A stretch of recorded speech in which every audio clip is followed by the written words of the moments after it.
Cảm ơn bạn đã ghé thăm kênh. Đừng quên nhấn subscribe để không bỏ lỡ bất kỳ khoảnh khắc nào bạn nhé. Các anh là người do nhà nước cử đến cứu bọn tôi sao? Chúng tôi đúng là đến để cứu người. Nhưng xin lỗi, không phải là cô. Cứu tôi đi, làm ơn cứu tôi bị bắt đến đây. Chỉ cần anh cứu tôi ra ngoài, tôi nhất định sẽ báo đáp các anh. Trương Long, cậu làm gì vậy? Là mục tiêu à? Không phải, vậy mở phòng tiếp theo đi. Chúng ta không còn nhiều thời gian. Đội trưởng, tuy nhân chứng không phải mục tiêu, nhưng người Đông Đại Quốc này nên thả ra trước đi. Một lát nữa tôi sẽ liên hệ với ông chủ hỏi xem xử lý sao. Được, cô cứ đi theo sau bọn tôi. Chúng tôi sẽ tạm hỏi ý kiến ông chủ, rồi quyết định xem xử lý cô thế nào. Khi từng cánh cửa được mở ra, cảnh tượng bên trong giống hệt người phụ nữ trong phòng đầu tiên, nhưng có vài căn phòng loang đầy vết mứu. Trên sàn còn sót lại những mảnh mô người. Rõ ràng có người đã bị sát hại tại đây. Số phòng chưa được mở ngày càng ít đi. Tâm trạng của Vương Triều và mọi người cũng trở nên sốt ruột. Cô đã từng thấy cô gái này chưa? Người phụ nữ nhìn thoáng qua bức ảnh nói, thấy rồi, chúng tôi bị bắt cùng nhau. Nhưng cô gái đó có chút chống cự. Sau khi bị đánh mấy lần thì bị đưa đi mất. Trương Long nghe xong thì sắc mặt xa sầm. Xem ra phải chuẩn bị tinh thần cho tình huống xấu nhất. Nhưng Trương Long và mọi người vẫn chưa bỏ cuộc. Sau khi tìm khắp tầng 1, họ bắt đầu chuyển sang tầng 2. Ở tầng 2, đám người của Dã Cẩu có mặt tại đó. Vương Triều vừa bước lên bậc thang thứ 2 thì vài tiếng nổ vang buộc anh ta phải lùi lại ngay. Bên kia có súng, mọi người cẩn thận. Trương Long, phối hợp với tôi sẽ giải quyết chúng. Trương Long thuận tay nhặt lấy một cái thùng rác, ném thẳng lên tầng 2. Ngay khoảnh khắc thùng rác bị ném đi, lại vang lên một loạt tiếng súng. Đúng lúc đó, Vương Triều lập tức lao ra ngoài. Vài giây sau, Vương Triều một tay xách kẻ địch, thông báo nguy hiểm đã giải trừ, có thể lên rồi. Trương Long và những người khác nghe vậy liền tiến lên tầng 2. Kẻ này là thủ lĩnh phải không? Không, là Ba Đề. Tên thuộc hạ của băng Dã Cẩu liên tục gật đầu, xác nhận rằng người này chính là Ba Đề. Ngay lúc đó, một thành viên hét lớn, đội trưởng, đã tìm thấy người rồi. Người được tìm thấy trong một căn phòng nhỏ. Lúc được phát hiện thì Chu Phi vẫn đang trong trạng thái hôn mê. Trên người trần trụi, Vương Triều và những người khác lập tức hiểu chuyện gì đã xảy ra. Một thành viên trong đội lặng lẽ tìm một tấm chăn cuốn lại rồi bế cô lên. Còn sống là tốt rồi, chuyến đi này coi như không uổng công, ta có thể yên lòng với lão gia. Khi thu dọn nhớ quay lại đoạn video, những người khác lập tức rút lui nhanh chóng. Còn những phụ nữ vừa được thả ra thì sao? Ông chủ đã nói rồi, bảo người đưa họ đến đồn cảnh sát địa phương. Về sau thế nào thì không còn trong phạm sáu của chúng ta. Trương Long nghe vậy liền im lặng không nói thêm. Lời của ông chủ đối với họ chẳng khác nào thánh chỉ. Bọn họ tuyệt đối không dám phản đối. Lúc này, phía Vương Triều dẫn mọi người rút lui trước. Triệu Hổ và Mã Hán thì phụ trách trong tòa nhà, xử lý sạch đám người của Ba Đề thuộc băng Dã Cẩu. Sau đó Mã Hán lấy điện thoại ra bật quay phim. Triệu Hổ tìm một ít dầu đốt. Chớp mắt, ngọn lửa bùng lên dữ dội. Làm xong tất cả, Triệu Hổ và Mã Hán nhanh chóng rút khỏi hiện trường. Sau khi phía Vương Triều cứu được người, liền lập tức báo lại cho Tần Dương. Nghe nói lần này Vương Triều và nhóm gây động tĩnh không nhỏ, để tránh bị truy vết. Trước khi phía địa phương kịp phản ứng, Tần Dương liên hệ với Chu Khang, nhờ anh ta giúp Vương Triều và nhóm người đó chuẩn bị một con tàu đi sang Myanmar, đêm nay sẽ rời khỏi Bangkok. Chu Khang biết tin em họ được cứu, vui mừng khôn xiết, liên tục nói rằng việc này cứ để anh ta lo. Trong đại sảnh rộng lớn của nhà cũ họ Chu, lúc này đã chật kín người. Chu gia là một đại gia tộc, có thế lực cực kỳ mạnh tại thành phố huyện. Có thể nói họ có người của mình trong mọi lĩnh vực, quan hệ rộng khắp nơi. Nhưng những người ngồi trên ghế xô đến pha lúc này, ai nấy đều nhíu mày lo lắng. Tin tốt đây. Phi Phi được cứu rồi. Phi Phi được cứu rồi. Giọng nói của Chu Khang truyền tới, khiến tất cả mọi người trong phòng đều phấn chấn hẳn lên. Đặc biệt là Tứ Thúc của Chu Khang. Chu Tao vội vàng đứng dậy, nắm chặt vai Chu Khang. Tiểu Khang, Phi Phi thật sự được cứu rồi sao?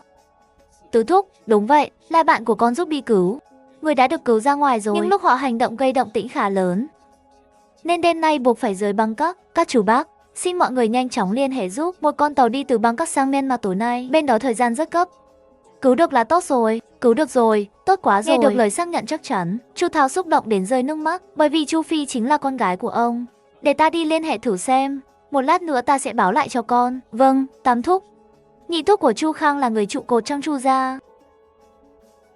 Cử chỉ và phong thái đều toát lên vẻ uy nghiêm, ngày thường rất ít khi nói cười, nhưng lúc này trên mặt ông cũng mang chút ý cười.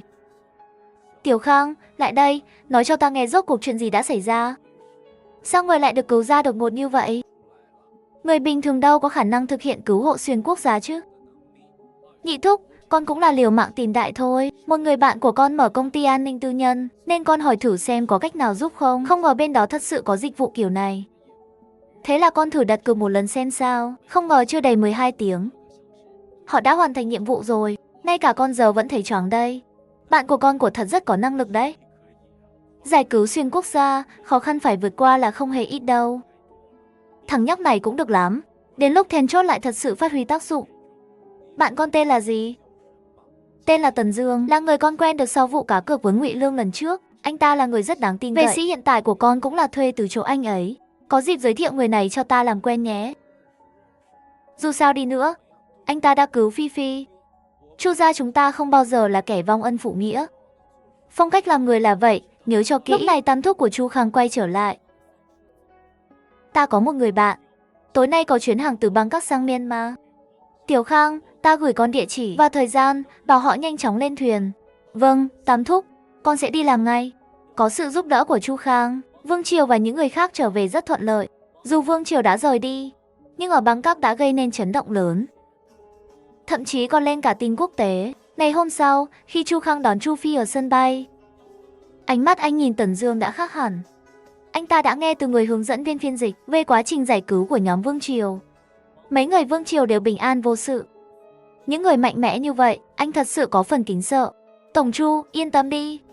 Người chúng tôi đã đưa về an toàn, chỉ là tình trạng của em gái anh hơi tệ. Anh cần quan tâm cô ấy nhiều hơn. Lần này thật sự phải cảm ơn Tổng Tần. Ông yên tâm, quy tắc tôi hiểu. Một lát nữa sẽ chuyển vào tài khoản của ông. Chuyện này cũng sẽ dừng tại đây. Ở trong nước sẽ không ai truy cứu việc này. Tôi tin vào uy tín của ông Chu. Đúng rồi, ông Tần, hai chú tôi nói nếu có thời gian, ông có thể đến nhà ông ấy chơi. Ông ấy muốn cảm ơn ông trực tiếp. Mắt Tần Dương sáng lên. Ông ấy để các tù sĩ chịu rủi ro lớn như vậy, chẳng phải chỉ để kết nối với nhị thúc của Chu Khang sao?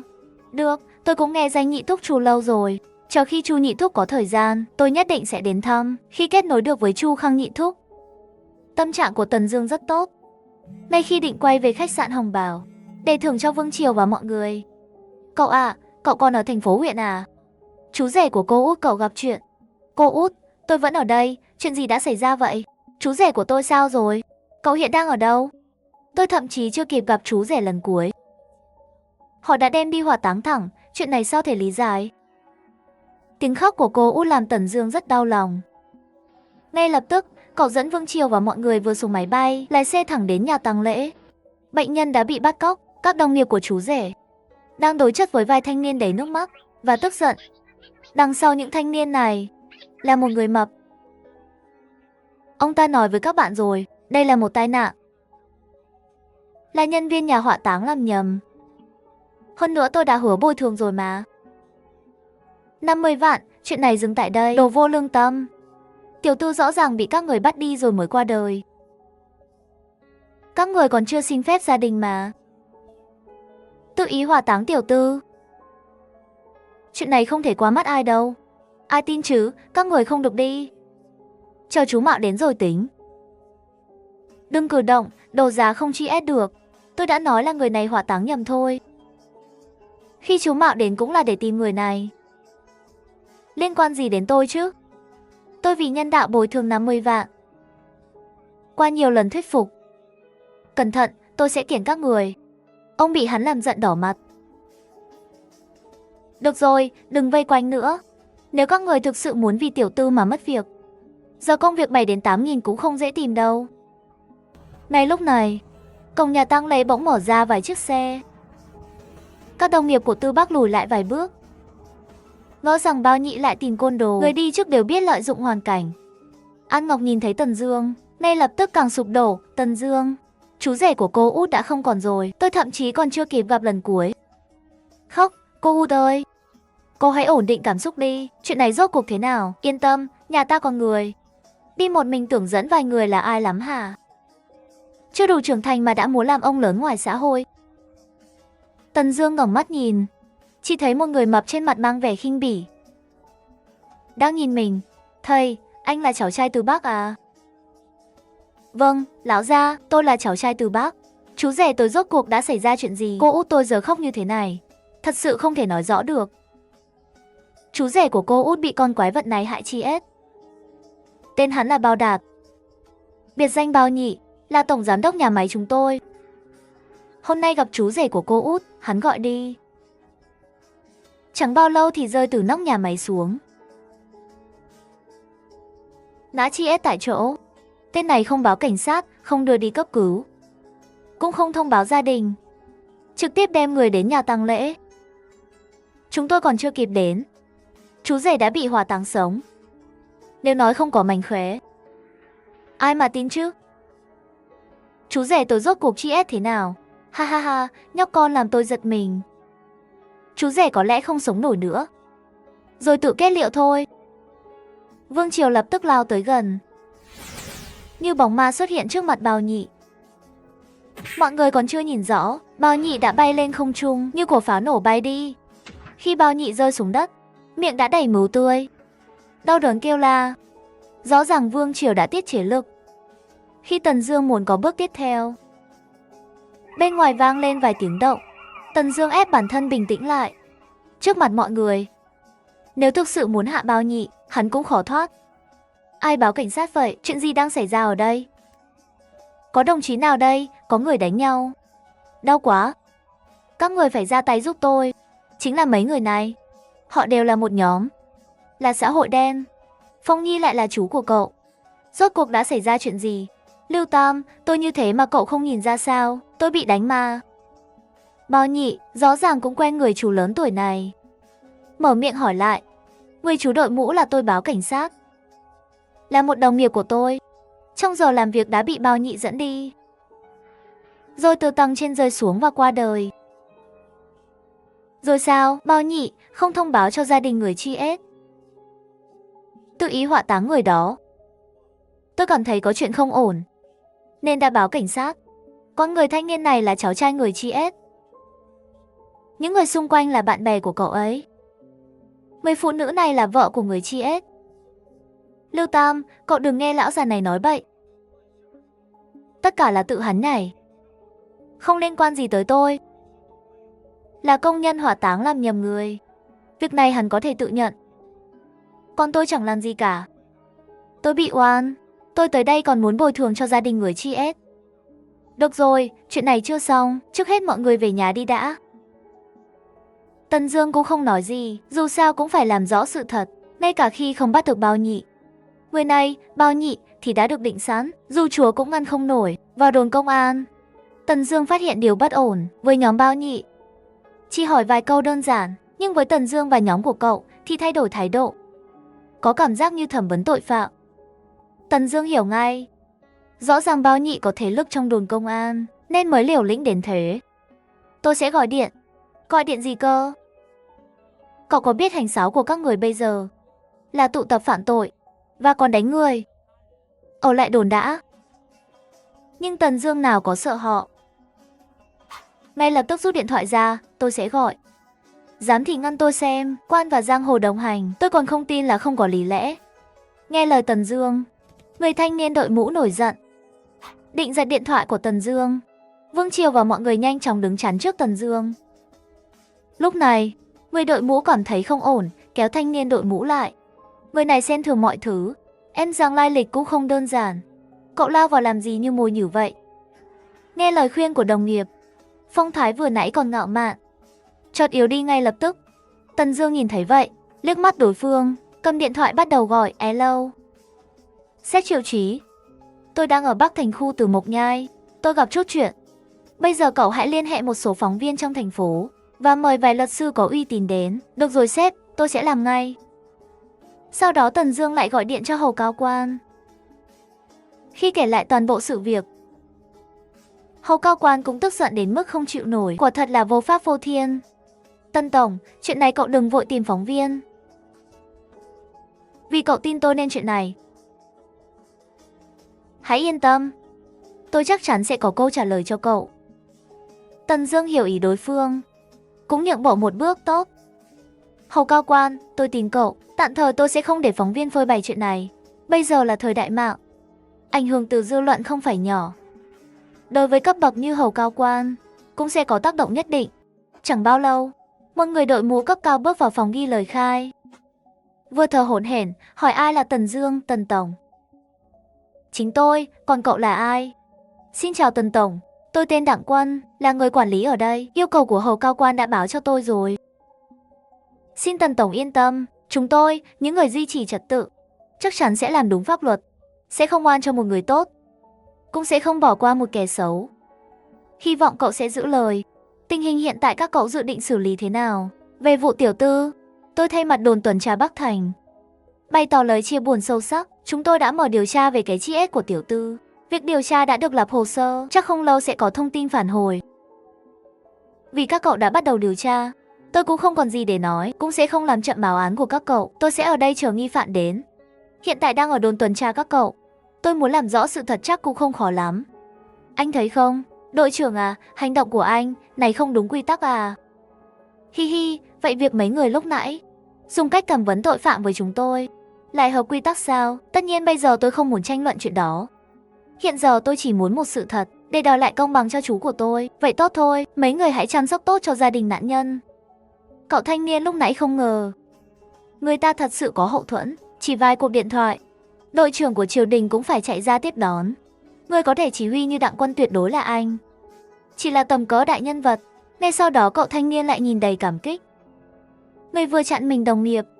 Tổng Tân à, hay là anh xem xét chỗ này, phòng ghi chép hơi nhỏ. Các người đứng, có chút chật chội. May là chúng tôi còn có phòng giám sát lớn hơn. Nơi đó rộng hơn. Hay là chúng ta đổi chỗ để chờ? Tổng Tân khen ý kiến của người này. Anh không tệ, chưa hỏi tên họ của tôi sao? Tổng Tấn khách khí rồi, tôi họ Trương. Tên đầy đủ Trương Trấn, anh gọi tôi là Tiểu Trương cũng được. Trương đội trưởng khách khí rồi, vậy nghe ý kiến của Trương đội trưởng, chúng ta đi điều hòa vụ việc. Được, Tổng Tấn đi theo tôi. Vừa khi Tần Dương bước ra khỏi phòng ghi chép, thì thấy hành lang, Bảo Nhị chính bị hai đội trưởng áp giải. Khi thẩm vấn, Đặng Quân, anh thật sự dám động đến tôi. Đại thúc tôi là bát mã thủ Bắc Thành. Tôi thấy đội trưởng này không muốn làm nữa. Đặng Quân cũng mặt mày tối sầm bước tới, thấy Tần Dương và mọi người. Trước tiên nở nụ cười với Tần Dương và gật đầu, rồi nhìn về phía Bảo Nhị bảo đánh. Đừng tưởng lần này đại thúc ngươi còn có thể bảo vệ, tính mạng là quan trọng. Hôm nay nếu không khai thật, ngươi sẽ gặp chuyện lớn. Đặng Quân, đồ bất nghĩa. Đừng quên chính ai đã đưa ngươi lên vị trí này. Bảo Nhị thấy Đặng Quân tới, thật sự cũng nổi nóng, liên tục chửi Đặng Quân. Tần Dương thấy sắc mặt Đặng Quân càng tối hơn, trong lòng đoán Bảo Nhị chắc là xong rồi. Hôm nay may nhờ cậu. Nếu không, dì tôi thật sự không biết phải làm sao. Gia đình dì tôi không phải là chuyện của hai bên. Cô yên tâm. Anh yên tâm, công lao của chú tôi nhất định sẽ giúp ông đòi lại, sẽ không để ông truy ép một cách mờ ám. Sáng nay chủ Lý đi làm, con nói tối về sẽ kiểm tra bài vở của em trai con. Hơn nữa con biết mà, chú Lý vốn rất lạc quan và vui vẻ, chắc chắn không tự làm khó bản thân. Tôi hiểu mà, cô ơi cứ như vậy thôi. Tần Dương vừa hòa giải vừa an ủi cô. Cho đến hơn 2 giờ chiều, Đặng Quân mới toát mồ hôi hột chạy vào. Tần Tổng, xin lỗi, để mọi người chờ lâu. Nhờ sự nỗ lực của chúng tôi, cuộc điều tra cuối cùng đã có kết quả. Không cần khách sáo, Đặng Quân chỉ cần trả lại sự thật cho chúng tôi là được. Chúng tôi đã chuẩn bị tâm lý đầy đủ. Nguyên nhân cái chết của tiểu tư đã được làm rõ. Tiểu tư lúc trước luôn lén lút thu thập bằng chứng về trộm cắp và các hành xáo phạm pháp, cho đến vài ngày trước bị Bao Đạt phát hiện. Đội của Bao Đạt dùng vũ khí đánh trúng tiểu tư, khiến người này chết tại chỗ để trốn tránh trừng phạt. Họ kéo tiểu tư lên tầng thượng, giả vờ như tự tử, rồi hối lộ nhân viên hỏa táng để thiêu nhầm thi thể khác, hủy bằng chứng. Tân Tổng, tay chân của Bao Đạt đã xa lưới, chờ họ sẽ là sự trừng phạt của pháp luật. Chủ Lý vốn có phần nhút nhát, sao lại vô cớ đi thu thập bằng chứng phạm tội của Bao Đạt? Điều đó cũng chẳng lợi lộc gì cho ông. Nhưng giờ ông đã yên nghỉ, nhưng để lại chúng tôi cô đơn phải sống sao đây? Cô ơi, tại sao chú tôi lại muốn báo thù? Tiểu tư đang giúp chị của ông trả thù. Tôi tưởng đã từ bỏ ý định đó rồi. 20 năm trước, ông theo đuổi chị của ông, nhưng chị không đồng ý. Ông tức giận vì bị từ chối. Một ngày nọ đã nhục mạ chị của tiểu tư. Chị tiểu tư không chịu nổi nhục nhã. Ngày hôm sau đã tự kết liễu. Khi đó Bao Đạt còn trẻ tuổi, pháp luật chưa thể xử lý. Thế nào rồi? Sự việc trở thành một nỗi ám ảnh. trong lòng Bao Đạt. Bao Đạt vốn không phải người tốt, dựa vào thế lực, làm nhiều việc xấu, đặc biệt là trốn thuế. Tiểu Tư nghĩ mình có thể trả thù cho chị, mà không ai hay biết. Nhưng mà số phận trêu ngươi. Nếu không phải vì Tần Dương đã thành công, có chút nền tảng, em là Tiểu Tư chi S cũng không thể làm gì được Bao Đạt. Xã hội chính là như vậy, rất thực tế. Đặng Quân, nếu đã có bằng chứng xác thực, tôi muốn biết kết quả cuối cùng của Bao Đạt sẽ thế nào. Theo kinh nghiệm của tôi, Bao Đạt ít nhất sẽ phải ngồi tù hơn 15 năm. Hả? Sao lại nhẹ vậy? Sao lại nhẹ như thế? Tần Dương nhíu mày. Theo suy nghĩ của anh ấy, Bao Đạt đã có 2 vụ án giết người. Loại người như vậy mà bị kết án tử hình thì tuyệt đối không sai. Tân tổng, Bao Đạt lúc đó chỉ muốn đe dọa bằng bạo lực. Tiểu Tư đưa ra chứng cứ, người dưới quyền của hắn chỉ là một tai nạn. Vì vậy, không thể kết tội Bao Đạt tội giết người. Còn có chuyện đốt xác sai, giả mạo hiện trường vụ án gì đó. Tội danh tuy nặng, nhưng trong trường hợp cộng dồn nhiều tội, chỉ khiến hình phạt của hắn tăng thêm. Tần Dương gật đầu, không nói thêm gì, nhưng trong ánh mắt của anh, một tia lạnh lẽo thoáng qua. Này, Tần Dương, hôm nay có rất nhiều người đến nhà tôi, cầm rất nhiều tiền. Họ muốn tôi ký giấy cam kết cho Bao Đạt, tôi không ký. Nhóm người này cứ đứng ngoài cửa nhà tôi. Có vẻ như đã ép gia đình Bao Đạt đến đường cùng rồi. Bắt đầu sử dụng những thủ đoạn bẩn thỉu. Đến dưới khu nhà của dì tôi. Tần Dương quả nhiên nhìn thấy 4, 5 người đang đi qua đi lại ở cửa cầu thang. Một người trông như dẫn đầu còn không ngừng gọi điện thoại. Sau đó mấy người kia tiến lên bao vây nhóm 5-6 người đó. Này, các người làm gì vậy? Tần Dương không trả lời, nhìn về phía Vương Triều. Vương Triều lập tức hiểu ý, liền lao vào nhóm người đó. Nhìn thời gian, Tần Dương cảm thấy cũng gần đủ rồi, đi tới trước mặt người đứng đầu, quỳ xuống. Nói cho tôi biết mục đích đến đây là gì.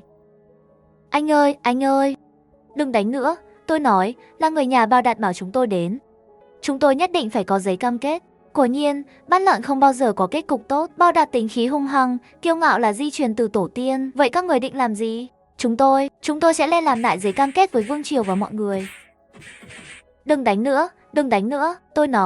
Tôi nói, chúng tôi định sẽ làm theo yêu cầu của Bao Đạt.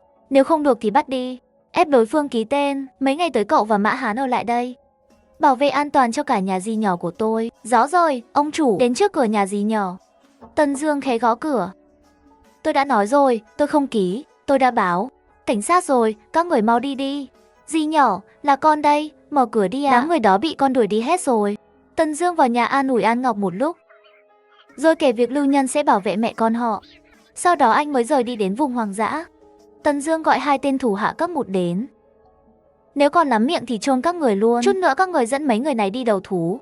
Tôi sẽ tìm cách để các người ở cùng Bao Đại, cùng một phòng giam. Tôi không muốn thấy Bao Đại bước ra từ đó nữa. Các người chỉ cần nhận 2 người này thôi, không được nói bậy hay bịa chuyện. Nghĩ kỹ hậu của rồi chọn đi. Còn chọn gì nữa chứ? Gặp phải người cứng rồi, tất nhiên là người ta nói sao thì làm vậy thôi. Sau khi họ đi, Tần Dương gọi cho Trương Trấn. Đây là người mà Tần Dương đã định tìm gặp. Người tên Trương Trấn này, nói sao nhỉ? Viên Hoa đến giám đốc hội đồng quản trị, là người rất có tiềm năng. Tổng Tiên, sao ngài lại có thời gian gọi cho tôi thế á? Trương Trấn nghe điện thoại, vui mừng hỏi. Trong mắt Trương Trấn, đôi khi chỉ một câu nói của người quyền thế cũng có thể thay đổi vận mệnh của một người. Trương Trấn này, tôi có chuyện muốn nhờ cậu. Tổng Tần cứ nói, chỉ cần tôi làm được, tuyệt đối không từ chối. Là thế này, dưới tay tôi có 2 nhân viên vì đánh nhau mà bị bắt. Cậu bên đó có quen ai không? Tôi muốn nhờ người bên đó chăm sóc họ một chút. Tổng Tiên, ngài tìm đúng người rồi đấy. Tôi có mấy người bạn học đang làm quản giáo trong đó. Để tôi liên hệ trước, rồi ngài nói chuyện cụ thể với họ. Được, vậy làm phiền cậu rồi, Trương Trấn. Khi nào rảnh tôi mời cậu ăn cơm. Ôi, Tổng Tần, ngài nói gì thế? Chỉ là việc nhỏ thôi mà. Sao có thể để ngài mời được chứ? Nếu ngài có thời gian, để tôi chọn chỗ thật tốt mời ngài. Cũng được. Vài hôm nữa đi, đợi tôi xong việc rồi sẽ báo cậu. Tần Dương cũng không từ chối, dù sao đối phương cũng đang muốn lấy lòng mình, không cần khách sáo quá. Chẳng bao lâu sau, Tần Dương liền nhận được hồi âm. Xin chào ngài, ngài là Tổng Tần đúng không? Là tôi đây, chào ngài Nhiếp tiên sinh, anh ấy đã nói chuyện của tôi với ngài rồi chứ? Tổng Tần khách sáo quá, cứ gọi tôi là Tiểu Nhiếp được rồi, anh ấy đã kể hết với tôi rồi. Tổng Tần cứ yên tâm đi. Vậy thì cảm ơn anh, Tiểu Nhiếp. À đúng rồi, tôi còn muốn hỏi thêm, trong trại giam của các anh có người tên Bao Đạt không? Tổng Tần nói là Bao Nhị phải không? Tên đó vẫn đang bị giam, nghe nói ngày mai vụ của hắn sẽ mở phiên tòa. Tổng Tần có chuyện gì chăng? Không có, tôi chỉ hỏi vậy thôi. Được rồi, cảm ơn anh nhé. Không có gì đâu, Tổng Tần, vậy tôi cúp máy đây. Sáng 9 giờ 10 phút tòa án chính thức mở phiên xét xử. Kết quả đúng như Đặng Quân dự liệu, đám đàn em chủ động nhận hết phần lớn tội danh. Còn Bao Đạt chỉ bị tuyên án 20 năm tù. Bao Đạt như thể thở phào nhẹ nhõm, trên mặt thậm chí còn nở nụ cười. Tần Dương biết rõ hắn đang cười vì điều gì. Với thân thế của Bao Đạt, án 20 năm này, mỗi năm chỉ cần có biểu hiện tốt là được giảm án, thỉnh thoảng lại lập chút công nhỏ, làm vài phát minh lặt vặt. Tần Dương đoán rằng, thực ra hắn chỉ ở trong đó tầm 7-8 năm là cùng. Đó cũng chính là lý do Tần Dương muốn tự ra tay. Bao Đạt và đồng bọn lại bị đưa về trại tạm giam. Trùng hợp làm sao, hai tên tử sĩ cấp 1 cũng được sắp xếp vào cùng buồng giam với Bao Đạt. Thấy có người mới vào, Bao Đạt vẫn giữ bộ dạng ngạo mạn như ngoài đời. Muốn dạy cho hai tên tử sĩ một bài học, cho đến khi có phạm nhân gọi, Bao Nhị ca. Mày chính là Bao Đạt à? Bao Đạt còn tưởng hai tên tử sĩ đã nghe danh mình. Hai người từng nghe nói về ta à? Hai tử sĩ nhìn nhau. Cả hai đều thấy ánh phấn khích trong mắt đối phương. Phải rồi, dĩ nhiên là đã nghe rồi. Bao lão đại, bọn tôi đã ngưỡng mộ danh tiếng ngài từ lâu. Một tử sĩ lập tức đổi sang vẻ mặt nịnh nọt mà nói. Có lẽ vì phiên tòa hôm nay khiến hắn hài lòng, hoặc cũng vì sự su nịnh đó khiến Bao Đạt thấy dễ chịu. Từ đó Bao Đạt cũng không làm khó hai tử sĩ nữa. Do trong buồng giam có gắn camera giám sát, đêm đó hai tử sĩ chưa hành động. Mai đến sáng hôm sau, khi mọi người dậy xếp hàng đi rửa mặt, hai tử sĩ mới hạ quyết tâm. Vì phải xếp hàng, tên tử sĩ từng nịnh bợ hôm qua chủ động đứng ngay sau lưng Bao Đạt, vẻ mặt tươi cười nịnh nọt. Cứ thế, mọi người đi đến phòng rửa mặt. Ngay lúc đó, tử sĩ đứng sau lưng Bao Đạt bỗng khẽ xoay người. Cả cơ thể hắn nặng nề ngã đè lên Bao Đạt. Hai người cùng ngã xuống đất. Khi mọi người kịp phản ứng lại, vội vàng chạy đến đỡ họ dậy, nhưng phát hiện miệng và mũi Bao Đạt chảy mứ, hắn đã tắt thở. Cảnh tượng này khiến tất cả đều truy ét lặng. Không phải chứ anh là xe tài à? Con tử sĩ thì giả vờ hoảng loạn, tay chân lóng ngóng, đứng sững tại chỗ. Bao Đạt được đưa đi bệnh viện khẩn cấp. Nhưng rất đáng tiếc, tử sĩ ra tay vô cùng chính xác. Ngay khoảnh khắc ngã xuống, hắn đã đánh mạnh một cú vào sau lưng Bao Đạt. Với sức mạnh của tử sĩ, đừng nói là con người, dù là thủ dư cỡ lớn, cũng khó mà sống nổi. Sáng hôm đó, tin Bao Đạt tử vong lan ra.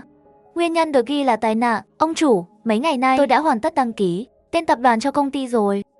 Tên do ngài đặt đến Tần Thị Tập đoàn. Hơn nữa còn đăng ký thêm Tần Thị Ẩm Thực, Tần Thị Kiến Trúc, Tần Thị Bạch Mỹ Sắc, Tần Thị Sinh Vật Dược Phẩm, Tần Thị Dịch vụ Dọn Nhà, Tần Thị Cơ Giới Chế Tạo cùng nhiều công ty con khác. Về mặt quản lý doanh nghiệp, Tần Dương vẫn còn rất non nớt. Anh vẫn nói câu quen thuộc, chuyện chuyên môn thì phải giao cho người chuyên nghiệp làm. Cậu tự thu xếp đi, còn chuyện gì khác không? Triệu Chí hơi nhếch môi. Ông chủ, công ty có thể hợp lý giảm thuế thông qua việc mua xe. Tôi thấy chiếc xe của ngài hơi không xứng với thân phận hiện tại. Không biết ngài có nhu cầu gì về xe không? Nghe đến đây, Tần Dương lập tức tỉnh táo hẳn. Tôi có thể tự mua xe chứ? Dĩ nhiên là được, chỉ cần đăng ký dưới danh nghĩa tập đoàn là ổn. Xe cổ ạ, đàn ông thì ai chẳng mê. Sau khi Triệu Chí rời đi, Tần Dương cùng Vương Triều đến khu thương mại Ông Tô. Tần Dương kiểm tra lại số dư trong ngân hàng. Vài ngày nay, các khoản tiền từ phía Ngụy Lượng đã lần lượt được chuyển về. Những khoản lợi nhuận gần đây của Liên Thông đều được ghi nhận vào tài khoản tập đoàn, tổng cộng 130 triệu. May mà Vương Triều họ đi ra ngoài một chuyến, đã giúp Tần Dương lấy lại khá nhiều tiền. Hiện số dư trong thẻ hơn 12 triệu. Mua một chiếc xe sang vẫn dư giả. Xuống xe, Tần Dương và Vương Triều lập tức đến triển lãm Ông Tô. Việc mua xe diễn ra rất thuận lợi, cũng không gặp phải người yêu cũ soi mói. Nhắc đến người yêu cũ, Tần Dương lại thấy tâm trạng sa sút. Về Tần Dương cảm thấy có lỗi, nói ngắn gọn là gặp được người đúng lúc nhưng mình lại yếu kém nhất. Thời điểm đó, chia tay cũng là do Tần Dương đề xuất. Không phải nói Tần Dương không chịu cùng anh khổ, những cặp đôi trên mạng nổi lên nhờ nỗ lực tự thân cũng chỉ là thiểu số, cuối cùng vẫn là ít. Tần Dương dừng xe bên đường, rút điện thoại mở danh bạ, tìm đến số đó, bỏ chế độ chặn. Tần Dương hít một hơi sâu, gọi đến số đó. Chuông reo rất nhanh, lập tức được bắt máy. Hello, Tần Dương, là cậu à? Là tớ đến Đặng Nguyệt. Cậu đang ở đâu? Tớ muốn gặp cậu nói chuyện. Nói gì nữa chứ? Cậu đã không cần tớ nữa rồi. Nghe giọng Tần Dương khóc không kìm nổi. Tần Dương đồ khốn, tớ đâu có ghét bỏ cậu. Vậy mà cậu lại chia tay với tớ. Chẳng qua là vì căn nhà thôi mà. Ý kiến của bố mẹ tớ không phải là ý của tớ. Tớ sẵn sàng thuê nhà cả đời với cậu. Cậu đang ở đâu? Nhanh đến trước mặt tớ, nghe chưa? Một người phụ nữ tuyệt vời, sao lúc trước mình lại chùn bước? Dù không có hệ thống, mình cũng nên chiến hết sức một lần. Được, tớ sẽ đến ngay bây giờ. Tớ sẽ chờ cậu ở nhà. Đặng Nguyệt, lần này cậu không xuất hiện. Cả đời này cậu cũng đừng mong gặp tớ nữa. Tần Dương thuê xe tới, vội nhường đường. Cậu ấy cũng không nghĩ Tần Dương sẽ tự lái xe tới. Dù chỉ mới chia tay vài tháng, cậu ấy không nghĩ Tần Dương sẽ thay đổi nhiều. Khi Tần Dương bước xuống xe, Đặng Nguyệt đứng sững. Ngay sau đó, cô mở rộng hai tay, chạy về phía Tần Dương. Hai người ôm chặt lấy nhau. Sau này muốn chia tay thì cũng phải là cô đây muốn chia. Chú và dì cậu có ở nhà không? Tôi muốn nói chuyện lại với họ. À, có ở nhà rồi. Xe này của ai vậy? Rất đẹp, là của chồng tớ đây. Tần Dương thấy Tần Dương bất ngờ, liền trợn mắt lên. Cản rô tớ à? Nhanh nói cho tớ biết chuyện xe này là sao. Thật sự là của cậu à? Tốn bao nhiêu tiền? Có tiền mua nhà tốt biết bao. Xe này không phải nhu cầu thiết yếu. Xe thật sự là tớ mua. Trong vài tháng xa cậu, tớ gặp được quý nhân. Lần này cậu yên tâm, về kinh tế sẽ không còn là rào cản giữa chúng ta nữa. Đặng Nguyệt im lặng vài giây. Tần Dương, tớ chưa bao giờ cảm thấy tiền là trở ngại giữa chúng ta. Cậu không có tiền tớ vẫn yêu cậu. Chúng ta có thể cùng nhau kiếm. Đừng tự tạo áp lực quá lớn cho bản thân. Hai người ôm nhau lâu mới tách ra. Điều bất ngờ là lần này Tần Dương đến nhà, bố mẹ Đặng Nguyệt cực kỳ nhiệt tình. Họ nấu nhiều món mời Tần Dương ăn cơm tại nhà. Về chuyện nhà, họ tuyệt đối không nhắc tới. Cho tới khi ăn xong, gia đình Đặng mới nghiêm túc nói với Tần Dương, "Tiểu Tần, về chuyện nhà, tôi và cô ấy đã bàn. Sẽ mua cho các cậu một căn. Tình hình nhà cậu, Thượng Nguyên đã nói với chúng tớ. Thành thật mà nói, về chuyện các cậu, tớ không đồng ý lắm. Tình yêu quan trọng, nhưng cơm áo cũng quan trọng không kém. Tớ và cậu đều trải qua rồi. Hiểu rõ nỗi vất vả trong cuộc sống, nhưng phụ nữ lớn rồi khó mà giữ lại. Tần Dương cô bé này đã xác định là cậu rồi. Trong thời gian chia tay, nhìn cô bé này, mỗi ngày như thấy ma đi lại, không chút sức sống. Tớ mới hiểu, cô bé này cả đời này không thể rời cậu. Vậy nên chuyện của các cậu, tớ và cô ấy đồng ý. Chỉ mong cậu sau này sống an ổn, kiếm tiền lo cuộc sống, đối tốt với Tần Dương.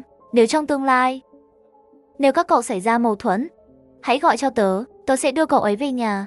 Đối với lời nhắn nhủ chân thành của bố vợ, Tần Dương rất hiểu. Thương con như cha mẹ trên đời, ai lại không muốn con mình sau này sung túc, đầy đủ, sống vui vẻ hạnh phúc. Nhưng điều kiện tiên quyết là phải có nền tảng kinh tế nhất định. Trước đây Tần Dương chẳng có gì. Nếu đặt mình vào vị trí khác, sau này Tần Dương có con gái, gặp tình cảnh như trước đây, Tần Dương cũng sẽ không đồng ý. Ngay lập tức, Tần Dương không giấu giếm, dùng lời vừa nói với để nhắc lại cho bố mẹ vợ nghe. "Cậu nói thật chứ?" Bố vợ nghe xong, hơi nghi ngờ hỏi lại. Tần Dương lấy lý do nhận thầu công trình để giải thích lý do bỗng dưng giàu có. Không thể nào nói ra chuyện hệ thống được. Hệ thống là bí mật cuối cùng của Tần Dương. Người ta nói, chuyện hai người biết thì không còn là bí mật nữa. Vì vậy cả đời này Tần Dương sẽ không tiết lộ. Nghe nói Tần Dương lái xe tới, bố vợ lập tức tỏ ra hứng thú. Như câu nói trước, đàn ông nào lại không thích xe. Sau đó bố vợ đứng lên, kéo Tần Dương xuống dưới sen xe. Khi thấy chiếc xe là mấy bác AC xá u tá êm không, bố vợ sững người. "Đây là xe mới mua của cậu à?" Tần Dương gật đầu, rồi đưa chìa khóa xe cho ông. "Cậu đúng là chi tiêu mạnh tay thật. Chiếc xe này chắc cũng phải 400 mấy vạn." Tần Dương gật đầu, bố vợ cũng khá sành xe nhỉ. "Trước đây tôi từng nhìn nhầm. Cậu đúng là giỏi thật." Để bố vợ ngồi vào ghế lái, hai người chạy vài vòng quanh, mới để bố vợ trải nghiệm cảm giác lái xe sang. Đêm đó Tần Dương không về nhà, thuê một phòng suite trong khách sạn gần đó, cùng Đặng Nguyệt trò chuyện suốt đêm, mới giảm bớt nỗi nhớ nhau lâu ngày. Sau khi gặp lại, nỗi nhớ mới vơi bớt. Các chi tiết riêng tư không tiện kể với người ngoài. Ngày hôm sau Tần Dương đến công ty. Khi mấy bác rời đi, một vài đồng nghiệp của Đặng Nguyệt vây quanh. "Nguyệt, cậu giỏi thật đấy. Giấu kỹ thế này, nói xem trong xe là ai vậy?" He he, còn có thể là ai khác, chính là bạn trai của tôi thôi. Bạn trai à, mà bạn không chia tay rồi sao? Hi hi, ai nói chia tay rồi thì không thể quay lại chứ? Thì ra vẫn là người đó. Nhưng tôi nhớ bạn trai bạn trước đây chỉ đi giao hàng thôi. Nhìn chiếc xe vừa rồi tặng bạn, trông không hề rẻ. Đó là AC xá U8 em không? Đã thuộc loại xe sang rồi. Mua nó chắc cũng không dưới 400 vạn. Ôi trời, người này giá trị tài sản phải khủng lắm. Có thể là tỷ phú. Bạn trai tôi rất nỗ lực mà. Cộng thêm chút cơ hội và may mắn. 30 năm có thể biến chuyện nhỏ thành lớn, nên người khác phải nhìn nhận lại. Lúc này Đặng Nguyệt tự hào đến cực điểm. Con gái nào mà chẳng tự hào, hôm nay Tần Dương đến đưa cô, đúng là khiến cô nổi bật nhất. Khiến Đặng Nguyệt từ trên xuống dưới phải nhìn đồng hồ thấy đã đến giờ làm việc. Đặng Nguyệt ngắt lời mọi người, kéo cô gái tóc búi tròn vào trong công ty. Đặng Nguyệt, bạn thật may mắn.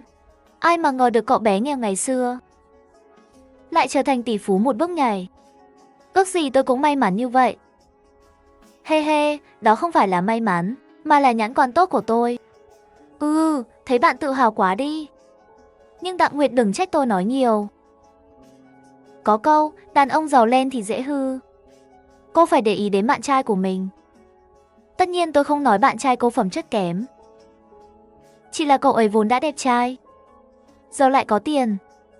Nhưng cô nàng không ngại ngần, chắc chắn sẽ bám theo. Đặng Nguyệt nói dừng một chút. Cảm ơn Phương Phương, điều này tôi sẽ chú ý. Thật vui, dù chúng ta là bạn thân. Sau này cậu trở thành phu nhân giàu sang, đừng quên chị nhé. Ha ha ha, yên tâm, chị sẽ che chở cho cậu. Sao vậy, tối qua chờ cậu mà suốt đường cậu cứ lơ đãng. Không sao mà, he he. Không phải không sao đâu, tâm sự đều hiện trên mặt hết rồi, nói đi thôi. Ban đầu tôi không muốn nói đâu. Đó là chuyện công ty tôi. Hôm nay Phó Tổng tổ chức một cuộc họp, ban hành một chính sách kỳ quái. Ngay sau đó, Đặng Nguyệt đã kể lại nội dung cuộc họp. Tần Dương nghe xong chỉ biết cạn lời. Chẳng phải là đang ép nhân viên nghỉ việc sao? Tôi vẫn chưa nghĩ ra. Thật ra tôi khá thích công việc hiện tại của mình. Nhưng tôi lại không muốn làm ở công ty này nữa. Hiện tại môi trường cũng không tốt để tìm việc. Công việc cũng khó kiếm. Ôi phiền quá. Haha, bạn nghỉ việc rồi tự mở công ty quảng cáo là được thôi. Tôi làm được không? Tôi chỉ biết một chút thiết kế thôi. Mở công ty quá rắc rối. Tôi làm không nổi. Có gì khó đâu, cứ làm theo khuôn mẫu thôi. Trước tiên đi đăng ký công ty, thuê một văn phòng, rồi tuyển nhân viên. Còn quy trình thiết kế bạn quen hơn tôi. Có đơn là làm thôi. Không đơn giản như bạn nói đâu. Chỉ riêng vấn đề quan trọng nhất là lấy đơn sao đây? Đặng Nguyệt thấy Tần Dương nói nhẹ nhàng, lật mắt lên, không phải. Bạn thật sự nghĩ tôi dễ bắt nạt sao? Như vậy tôi đảm bảo với bạn, chỉ cần công ty bạn mở được, vấn đề đơn hàng tôi sẽ lo liệu, được không? Thật ngại quá. Tôi vốn không muốn dựa vào bạn. Dựa vào tôi vì tôi là chồng bạn. Bạn không dựa vào tôi thì dựa vào ai? Bạn có sự nghiệp yêu thích thì hãy theo đuổi. Yên tâm, tôi sẽ là chỗ dựa cho bạn. Đặng Nguyệt cũng không còn băn khoăn. Theo anh ấy, hai người sớm muộn cũng sẽ là một nhà. Dựa vào chồng thì sao? Chứng tỏ người chồng có năng lực. Công ty quảng cáo nhỏ của Đặng Nguyệt, sau vài ngày điều chỉnh, đã sẵn sàng hoạt động. Ngày hôm đó, Triệu Chí gọi điện, thông báo tập đoàn Tần Dương đã hoàn tất sắp xếp. Mời Tần Dương đến trụ sở để tham quan. Thực ra là để Tần Dương nắm quyền. Bởi sau này có việc, ngay cả vị trí công ty cũng không biết. Cái tay giám đốc rảnh tay này, đảm nhận quá triệt để. Đó là việc gì thì chi ét việc đó. Nếu đầu người, sợ mọi việc sẽ bị can thiệp. Tần Dương cũng kiểu người này. Để người dưới làm thay mình. Chẳng việc gì phải tự chịu cực. Khi Tần Dương đến nơi, Triệu Chí cùng một nhóm lãnh đạo công ty đã đứng chờ tại cửa tầng 1 từ trước. Khi Tần Dương xuống xe, ngoại trừ vài việc riêng, các lãnh đạo khác mới biết công ty được đầu tư hơn 100 triệu, ông chủ lớn lại trẻ như vậy. Khác với những người khác, những người này đều là nhân tài xuất sắc. Rất nhiều người trong số họ được tuyển dụng từ các công ty săn đầu người, đều có địa vị xã hội cao. Nhưng giờ đây lại chỉ có thể đi theo phía sau mình. Ông chủ, diện tích trụ sở của chúng ta là 2.300 m². Với quy mô hiện tại của công ty thì đã đủ dùng. Tuy nhiên, khi công ty sinh học và công ty chế tạo máy móc nổi lên như cồn, chúng ta sẽ phải mở rộng quy mô. Tốt nhất là chúng ta tự xây dựng một tòa nhà trụ sở chính. Như vậy sẽ tiện lợi hơn. Tần Dương gật đầu. Đúng rồi, với mức độ mạnh mẽ của thuốc và siêu bộ lọc dầu, Hai sản phẩm này đã sắp ra mắt, chắc chắn sẽ gây bão. Hai sản phẩm kiếm tiền này vừa ra mắt, lúc đó Tần Dương cũng không cần phải lo lắng về vấn đề tài chính nữa. Sau đó, được Triệu Chí dẫn vào văn phòng tổng giám đốc. Triệu Chí, như vậy có vẻ hơi xa xỉ rồi. Tôi không thường xuyên ở đây. Ông chủ, thực ra tôi đã muốn khuyên ông từ lâu rồi. Bây giờ ông đang điều hành một tập đoàn lớn.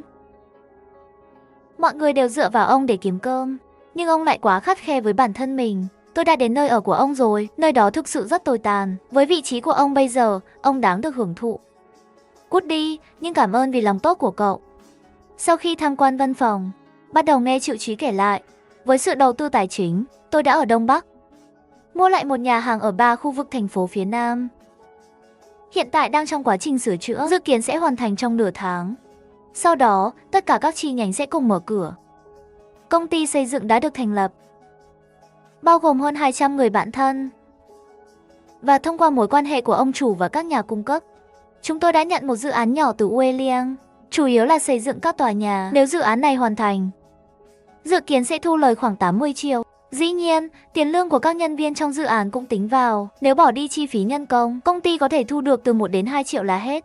Tuy nhiên, ai bảo những người chi S đều là người bắt cửu, không cần phải tính đến chi phí lao động. Nhận thầu công trình thật dễ dàng. Anh em dù không có lương, nhưng mỗi người mỗi tháng vẫn sẽ nhận một khoản trợ cấp. Hơn nữa, phải chăm sóc tốt vấn đề ăn uống. Hiểu rồi, ông chủ, công ty chúng ta có chỗ nào cần làm quảng cáo không? Có ông chủ, có. Cửa hiệu của mấy nhà hàng của chúng ta cần phải tìm công ty quảng cáo để làm theo yêu cầu. Còn có những ấn phẩm quảng cáo cần in cho nhà hàng, nhiều logo các thứ, cái này cũng có thể tìm công ty quảng cáo làm. Vậy cái này tốn bao nhiêu tiền? Phong Tài chính đã cho tôi một dự toán khoảng dưới 100.000 là đủ rồi. Chỉ có 100.000 thôi à? Ông chủ, có chuyện gì sao? Nếu không thì nói tôi nghe thử, tôi sẽ cho ông vài lời khuyên. Với Triệu Chí, Tần Dương cũng không giấu giếm, là vợ ông chủ mở một công ty quảng cáo. Tôi đã nói sẽ giúp cậu ấy tìm đơn hàng, nhưng đơn hàng 100.000 thì hơi nhỏ. Ông chủ, thực ra là muốn giúp vợ ông ấy có một đơn hàng lớn, đúng không? Thực ra rất đơn giản. Công ty chúng ta hiện tại không có, nhưng không có nghĩa là các công ty khác không có. Giống như dự án xây dựng mà tổng giám đốc giành được. Dự án đó cũng bao gồm quảng cáo trên công trường. Dự án quảng cáo trên công trường hơn từ 100.000 m². Cái này có thể tính là đơn hàng lớn rồi đúng không? Nghe đến quảng cáo trên công trường, Tần Dương lập tức tỉnh táo lại. Nhưng quảng cáo trên công trường đều phải đấu thầu. Nhưng với mối quan hệ giữa ông chủ và tổng giám đốc Wei, dự án đấu thầu vài triệu, chắc chắn tổng giám đốc cũng sẽ không từ chối ông đâu. Quả thật là ông giỏi thật. Ha ha, ông chủ Wei giúp giải quyết khó khăn là nghĩa vụ của tôi. Nói như vậy thật là dễ nghe. Trung thành, tận tụy, với một tay sai thông minh. Ai mà không thích chứ? Dù sao thì giờ Tần Dương cũng rất quý Triệu Chí rồi. Có lời khuyên từ Triệu Chí, Tần Dương nhanh chóng gọi điện cho Ueliang. Anh em Kin đây, Wei đại ca. Lại là tôi tìm anh xin giúp đỡ rồi. Hai người vì hợp tác nhiều lần nên thường xuyên gặp mặt. Mối quan hệ cũng tiến triển rất nhanh. Bây giờ đã xưng hô là anh em rồi. Anh em Kin đây. Có chuyện gì thì nói đi. Anh em giúp được gì thì tuyệt đối không từ chối. Tiếp theo, Tần Dương liền nói về việc muốn giành được quảng cáo trên công trường. Với Ngụy Lượng. Không đúng rồi, anh em à. Anh vừa kiếm được hơn 1 tỷ từ việc tái định cư. Lại còn nhận thầu một đoạn công trình. Sao lại quan tâm đến mấy dự án mấy triệu nhỏ bé này chứ? Không phải đâu, tôi thực ra là làm vì bạn gái tôi. Bạn gái tôi mới mở một công ty quảng cáo. Là bạn trai, tôi phải thể hiện một chút chứ. Tần Dương kiên trì đến mức đó đấy. Tìm người giúp đỡ. Ngụy Lượng cũng đang nợ một ân tình. Nhưng giữa bạn bè vốn là như vậy. Cậu nợ tôi nợ cậu. Quan hệ thế là ngày càng thân thiết hơn. Thì ra là em dâu à. Thế thì không vấn đề gì rồi. Nhưng này, huynh đệ, dự án này thực ra đã bắt đầu mời thầu rồi. Em dâu vẫn cần đi qua quy trình một chút. Nếu không thì người khác sẽ khó xử lắm. Thế này đi, cậu bảo em dâu cứ nộp hồ sơ thầu qua loa thôi. Tôi báo cho người bên dưới 1 tiếng là xong ngay. À đúng rồi, em dâu tên gì nhỉ? Khi mở thầu, em dâu cũng cần đến một chuyến. Nghe nói Ngụy Lượng là muốn giúp bạn gái mình. Ngụy Lượng liền gật đầu ngay. Vài triệu tệ chỉ là dự án nhỏ, thật ra chẳng cần đến một ông chủ lớn như anh ta bận tâm. Vừa rồi hỏi cũng chỉ là tò mò thôi. Thế thì cảm ơn Ngụy ca nhé, lại làm phiền anh rồi. Tôi thật sự thấy ngại quá. Tối nay Ngụy ca rảnh thì ta cùng uống chút chứ. Giữa anh em ta cần gì khách sáo thế? Để vài hôm nữa rồi uống. Dự án sắp khởi công rồi. Giờ tôi thật sự không rảnh tay được. Được, anh rảnh thì báo tôi sau nhé. Sau khi hai bên cúp máy, Ngụy Lượng lộ ra vẻ hài lòng. Đây chính là lợi thế của việc có quan hệ. Người thường dù chạy đôn chạy đáo cũng chưa chắc lo xong được việc. Khó giải quyết, con người có quyền chỉ cần một cú điện thoại là ổn ngay. Công bằng ư, thế giới này bao giờ từng công bằng chứ? Đặng Nguyệt, sao cô lại ở đây? Thì ra cha cô là người phụ trách tổng công trình sông. Tôi đến đây đương nhiên là để dự thầu rồi. Ha ha, thật là gan dạ đấy. Nghe nói sau khi cô nghỉ việc, đã tự mở một công ty quảng cáo nhỏ. Cô không nghĩ rằng dự án cấp độ thế này cứ có công ty là có thể đấu thầu chứ. Đấu được hay không thì khỏi để chủ quản Lưu lo. Nhưng tôi dám chắc, hôm nay hai người nhất định tay trắng trở về. Đứng bên cạnh Ngụy Lượng, cũng đã hiểu ra lai lịch của hai người kia, nhưng trước mặt mình mà mỉa mai phụ nữ của anh ta thì Ngụy Lượng tuyệt đối không thể nhịn được. Khẩu khí lớn ấy nhỉ, anh là ai vậy? Tôi là người của cô ấy, có vấn đề gì không? Thấy Ngụy Lượng trẻ như vậy, ăn mặc lại giản dị, hai người kia tưởng là một thằng nhóc bốc lông ra ai. Họ liếc nhau cười mỉa một cái. Giới trẻ bây giờ thật chẳng biết trời cao đất dày là gì. Ha ha, từng thử vài lần rồi, nên biết làm ăn này đâu dễ dàng gì. Một công ty quảng cáo nhỏ vừa mới mở, cũng muốn chen vào đây giành miếng ăn. Cho dù có người nâng đỡ thì cô cũng gánh không nổi đâu. Tổng giám Kỳ nói đúng đấy. Chỉ sợ là không biết rõ thân phận của mình thôi. Tôi thấy là công ty nhỏ này chắc chưa đầy 1 tháng đã phải đóng cửa. Hai người phối hợp ăn ý, thật khiến Đặng Nguyệt tức đến run người. Cô định bước lên cãi lại, nhưng bị Ngụy Lượng kéo lại. Mà Ngụy Lượng vốn không phải người dễ bỏ qua chuyện. Anh lập tức đi thẳng về phía nhân viên phụ trách. Tiểu Triệu, còn nhớ tôi chứ? Tổng Tân, ngài đến rồi ạ. Ôi, sao ngài lại phải xếp hàng ở đây thế này? Thật xin lỗi ngài, bên tôi hơi bận chút, không chú ý thấy ngài, để tôi dẫn ngài vào ngay. Cô Tiểu Châu này là một trong các trợ lý của Ngụy Lượng, đã gặp Ngụy Lượng vài lần. Không cần đâu, Tiểu Châu, tôi tự xếp hàng được rồi. Hôm nay ở đây cậu phụ trách à? Vâng, đúng ạ. Tổng Tân chịu trách nhiệm điều phối việc nhập xưởng cho bên tông chủ phủ. Lúc tôi xếp hàng vừa rồi có xích mích với hai người, tôi không muốn gặp lại họ bên trong. Chuyện này cậu lo được chứ? Còn ai dám đắc tội? Tổng Tân, chỉ là hai nhân vật nhỏ thôi mà, không biết ngài cũng là chuyện bình thường. Tôi hỏi là cậu có làm được không? Không làm được tôi tìm người khác. Dĩ nhiên là làm được, Tổng Tân chỉ cần nói rõ là ai thôi. Ngụy Lượng hất cằm về phía hai người kia. Chính là hai kẻ vênh váo như chó đó. Tiểu Châu hiểu ý, sau đó gọi hai bảo vệ đứng bên, rồi đi về phía họ. Xin lỗi hai vị tiên sinh, do hai người các anh đã đắc tội với vị khách quý nhất của Bắc Kinh chúng tôi. Nay công ty quyết định hủy bỏ tư cách dự thầu của hai người. Mời hai vị rời đi ngay bây giờ. Tiên sinh, anh có nhầm người không vậy? Chúng tôi chỉ đang xếp hàng, có đi đâu đâu mà. Không nhầm, chính là hai người các anh. Tôi chính là vị khách quý mà anh ta nói đấy. Có vấn đề gì không? Hơn nữa tôi từng nói rồi, hôm nay công ty các anh chắc chắn sẽ trắng tay trở về. Giờ xem tôi nói có sai đâu. Ha ha, anh. Rốt cuộc anh là ai vậy? Anh ấy thật sự không ngờ, chỉ là một cậu nhóc bình thường lại có năng lượng lớn đến vậy. Thật không ngờ, thật sự có thể ảnh hưởng đến tập đoàn bất động sản khổng lồ. Tôi là ai, các người sẽ không biết đâu. Ra ngoài nhớ giữ miệng. Lần sau nữa, không phải ai cũng nhân từ như tôi đâu. Tiểu Châu là người thông minh, hiểu ngay ý. Thưa quý ông, xin mời rời đi. Nếu không, chúng tôi buộc phải mời quý vị ra ngoài. Tiểu Châu nói xong, hai nhân viên bảo vệ phía sau cũng tiến lên. Gương mặt họ lạnh như băng, bọn đánh dấu không nói được gì, chỉ còn cách bỏ đi trong xấu hổ. Thế nào, lần này thỏa mãn chưa? Lúc này, vẫn còn ngây người, không thể hiểu nổi. Cảm ơn, sau này có rắc rối gì cứ gọi tôi. Không cần khách sáo, Tổng Tần, tôi chỉ giúp chút thôi. Khi bước vào hội trường, Đặng Nguyệt mới lấy lại bình tĩnh, nhìn chồng một cách ngưỡng mộ. Em thấy anh thay đổi rồi. Sao đột nhiên trở nên mạnh mẽ vậy? Hi hi, anh vốn đã luôn mạnh mẽ mà. Ôi, em đang nói nghiêm túc mà. Thôi thôi, không trêu em nữa. Hai người đó có mâu thuẫn với anh, là hai kẻ ngốc ở công ty cũ của anh. Một phó tổng, một quản lý, dựa vào chút quyền lực, ngày ngày gây phiền toái cho chúng tôi. Những lúc dưới quyền không dám, anh đã vài lần phản kháng, nên bị họ ghi thù. Tần Dương gật đầu hiểu ý. Loại người này nhiều lắm. Gặp người địa vị cao thì nịnh nọt, gặp người địa vị thấp hơn thì coi thường. Giống như chó vậy. Chẳng mấy chốc, hội trường đã kín người. Buổi mở thầu chính thức bắt đầu. Nói là mở thầu, nhưng thực ra là bữa tiệc phân chia cho người quen. Không còn cách nào, đông đại là xã hội quan hệ. Thông thường, chỉ những dự án nhỏ lẻ mọi người không ưa, mới để công ty ngoài thắng thầu. Khi rời hội trường, Đặng Nguyệt vẫn còn sửng sốt. Khi nào tiền lại dây kiếm vậy, với người mới ra trường. Quả thật là một cú sốc lớn. Vậy bây giờ chúng ta giàu rồi phải không? Xong đơn này, em cũng chính thức trở thành tiểu phú bà rồi. Hi hi, tiểu phú bà tốt quá. Đến lúc đó anh sẽ nuôi em.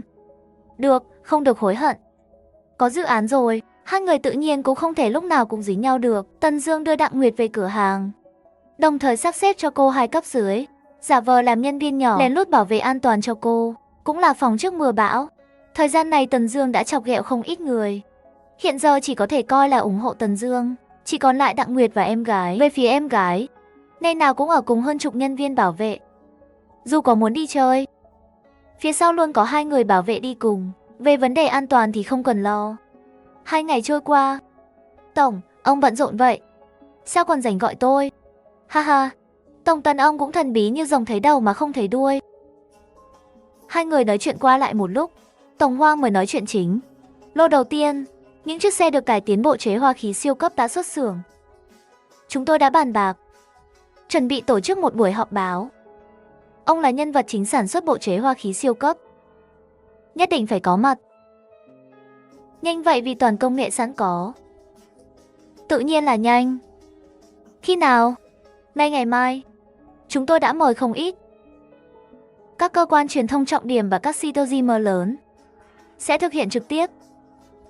Tần Dương, bộ chế hòa khí siêu cấp của công ty ông có nổi hay không? Phụ thuộc vào lần này.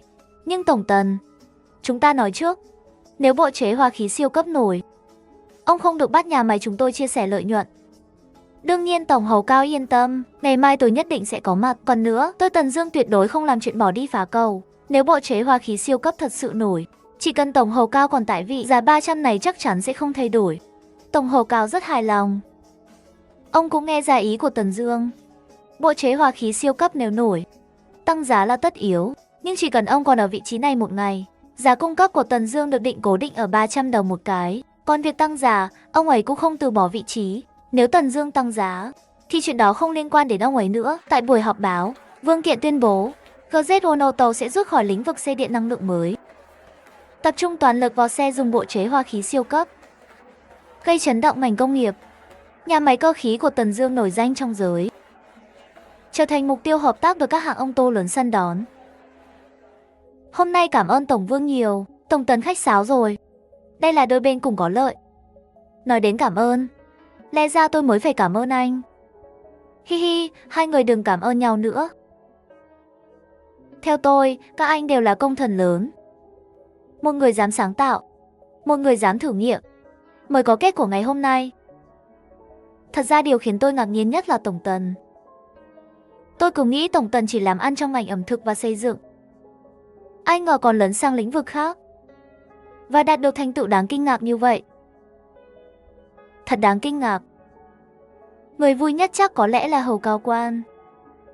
Ông ấy phụ trách mảng kinh tế. Một khi một doanh nghiệp vượt trăm tỷ hoặc ngàn tỷ giá trị thị trường ra đời dưới tay mình, còn gì thành tích chính trị thuyết phục hơn. Vì vậy giờ Hầu Cao Quan nhìn Tần Dương còn thân thiết hơn cả con trai ruột. Chỉ cần nhà máy của Tần Dương ở lại huyện thành phố, với mối quan hệ hai người, công lao này sẽ không thoát khỏi tay Hầu Cao Quan. Tổng Tần hiện nay, lô xe đầu tiên trang bị bộ chế hoa khí siêu cấp sắp bán ra. Khi người dùng đưa phản hồi thực tế, tôi nghĩ tốc độ phát triển của nhà máy các anh sẽ không thể ngăn cản. Tôi xin chúc anh phát triển rực rỡ. Cảm ơn lời tốt đẹp của Tổng Vương. Vương Kiện trong lòng cũng dấy lên nhiều cảm xúc. Ông ấy cũng cảm thấy may mắn lúc trước Tần Dương đến tìm mình đầu tiên, cũng biết ơn bản thân khi không từ chối đối phương, bằng không chắc giờ sẽ hối hận chi ết mất. Bên Tổng Vương đã chính thức đặt hàng. Ngày mai anh dẫn người đi kết nối. Đơn hàng 300 triệu, 100 vạn cái được không? Nhà máy cơ khí có chịu nổi áp lực không? Thưa ông chủ, đơn 100 vạn bây giờ nhà máy vẫn đảm đương được, nhưng đã sản xuất hết công suất rồi. Gợi ý của tôi là cần mở rộng quy mô nhà máy, bằng không thể đáp ứng làn sóng đơn hàng tiếp theo. Đúng vậy, ông chủ, vừa mới xong, tôi nhận được điện thoại từ nhiều hãng ô tô. Họ đều muốn đến công ty chúng ta tham quan. Tôi nghĩ, một khi họ xác nhận được tính thật của sản phẩm, đơn hàng chắc chắn sẽ đến theo. Lúc đó với công suất hiện tại của chúng ta sẽ không thể đáp ứng. Thì sẽ phá sản.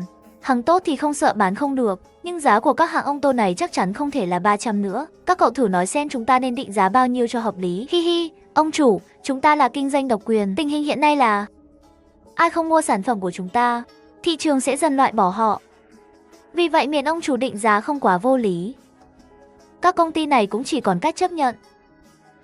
Vậy thì 3.000 một cái. Món này mỗi năm ít nhất giúp chủ xe tiết kiệm 4 năm, 5.000 đồng. Tôi lấy 3.000 không quá đáng chứ. Giá đơn 3.000 một cái. Nếu tất cả các hãng ô tô đều đặt hàng, tháng nào cũng có thể bán ra vài triệu cái. Lấy 1 triệu cái làm ví dụ, trừ đi đơn hàng của GZ tháng vẫn có doanh thu hàng chục triệu. Điểm quan trọng là món này chi phí chỉ vài chục đồng, lợi nhuận 10.000%. Nghe thôi đã thấy phấn khích. Làm theo ý ông chủ thôi, tôi sẽ đảm bảo thực hiện nghiêm túc. Sáng hôm sau, Tần Dương còn mơ màng nhận điện thoại. Hello. Xin chào, có phải là Tổng Tần không? Tôi là Tĩnh Nhã. Nghe nói công ty của ông chỉ một mình đã tạo ra một công nghệ có thể thay đổi ngành công nghiệp ô tô. Tôi thay mặt tập đoàn gửi lời chúc mừng chân thành đến ông và công ty. Xin lỗi vì sự phiền phức. Tần Dương lập tức tỉnh táo. Tin tức của các bạn nhanh thật, lại còn gọi được trực tiếp cho tôi. Tập đoàn Tần, dù là trụ sở chính hay chi nhánh, trên website hay số điện thoại đăng ký công ty, đều do Triệu Chí hoặc trưởng chi nhánh phụ trách. Ngoài một số người quen muốn biết số của Tần Dương, thì thật sự khó mà tìm. Hi hi, Tổng Tần, thật sự rất xin lỗi, chúng tôi chỉ rất mong muốn hợp tác với ông, nên mới dùng một số cách để liên hệ. Xin ông thông cảm. Toyota chân thành xin lỗi, nhưng giọng điệu vẫn có chút tự mãn. Như thể việc tìm Tần Dương là chuyện vô cùng dễ dàng. Các bạn tìm tôi có việc gì? Vấn đề là như thế này, Tổng Giám đốc Tần, ông chắc chắn hiểu mà. Công nghệ của công ty các ông thực sự mang lại lợi ích to lớn đến mức nào. Phần thưởng hôm nay của công ty chúng tôi là để đến giải quyết khó khăn cho ông. Tập đoàn chúng tôi là một trong những hãng xe mạnh nhất thế giới. Khả năng chống chịu phong ba của chúng tôi chắc chắn đứng đầu. Chỉ cần ông chia sẻ công nghệ của công ty mình với chúng tôi, tập đoàn chúng tôi đảm bảo bên ngoài dù sóng gió ra sao cũng sẽ không ảnh hưởng đến ông. Hơn nữa, chúng tôi sẽ trao cho ông một khoản bồi thường công nghệ 100 triệu. Tần Dương cười tức giận trước lời nói của đối phương. Một công nghệ giá trị vô giá mà họ lại muốn lấy không công từ tay mình. Thế giới này đảo lộn hết rồi sao? Ông chắc là được con khỉ nào gửi đến để trêu chọc tôi à? Chỉ nói suông mà muốn tôi chia sẻ công nghệ. Là ông ngu hay là tôi điên? Hơn nữa, ngay cả nếu tôi chia sẻ công nghệ, cũng sẽ không chọn các ông. Tần Dương sau khi nói xong, thẳng tay cúp điện thoại. Mặt Tĩnh Nhã lúc này đỏ một, trắng một. Tĩnh Nhã biết người này thật sự không biết điều. Công nghệ mang tính cách mạng như vậy mà cũng dám sở hữu. Được cho cơ hội mà dám mắng tôi Tĩnh Nhã. Toyota Tĩnh Nhã liên tục chửi bới trước mặt thuộc hạ. Cho đến 3 phút sau, cơn giận của Toyota Tĩnh Nhã mới dịu bớt. Ông ra lệnh cho tập đoàn Dongde, trách nhiệm của Tanaka Sato sẽ điều tra. Người chịu trách nhiệm chính phát minh ra công nghệ này. Dù là ăn cắp hay cướp giật, công nghệ này nhất định phải lấy về cho tôi. Nếu không thì để người đó chịu trách nhiệm. Tần Dương cúp điện thoại từ các công ty Nhật Bản xong, điện thoại liên tục nhận cuộc gọi. Người gọi không ai ngoại lệ, hoặc là lãnh đạo hãng xe trong và ngoài nước, hoặc là nhà đầu tư mạo hiểm. Những người này còn rất thẳng thừng, mở miệng là muốn thâu tóm bao nhiêu phần trăm nhà máy cơ khí, bao nhiêu cổ phần, giống như Tần Dương là con cừu đang chờ bị giết. Bất cứ lúc nào cũng có thể thành miếng mồi. Điều này khiến Tần Dương tức đến cạn lời. Đối với những người này, Tần Dương tự nhiên cúp máy và chặn luôn. Dám chơi trò mua bán cướp giật với ông, chẳng lẽ coi những người tử sĩ của Tần Dương là giả sao? Tâm trạng không tốt, Tần Dương trực tiếp đến trụ sở tập đoàn. Hai người gặp nhau. Tần Dương kể cho Triệu Chí nghe chuyện xảy ra sáng nay. Đối với những công ty đó, có thể bán đồ cho họ, nhưng hãy cho tôi một chiếc xe 10 lần mạnh hơn đi. Mấy người thật sự coi chúng ta là của hồng mềm sao? Hiểu rồi, sếp, mấy công ty này hôm qua cũng gọi cho tôi. Tôi đã từ chối họ ngay lập tức.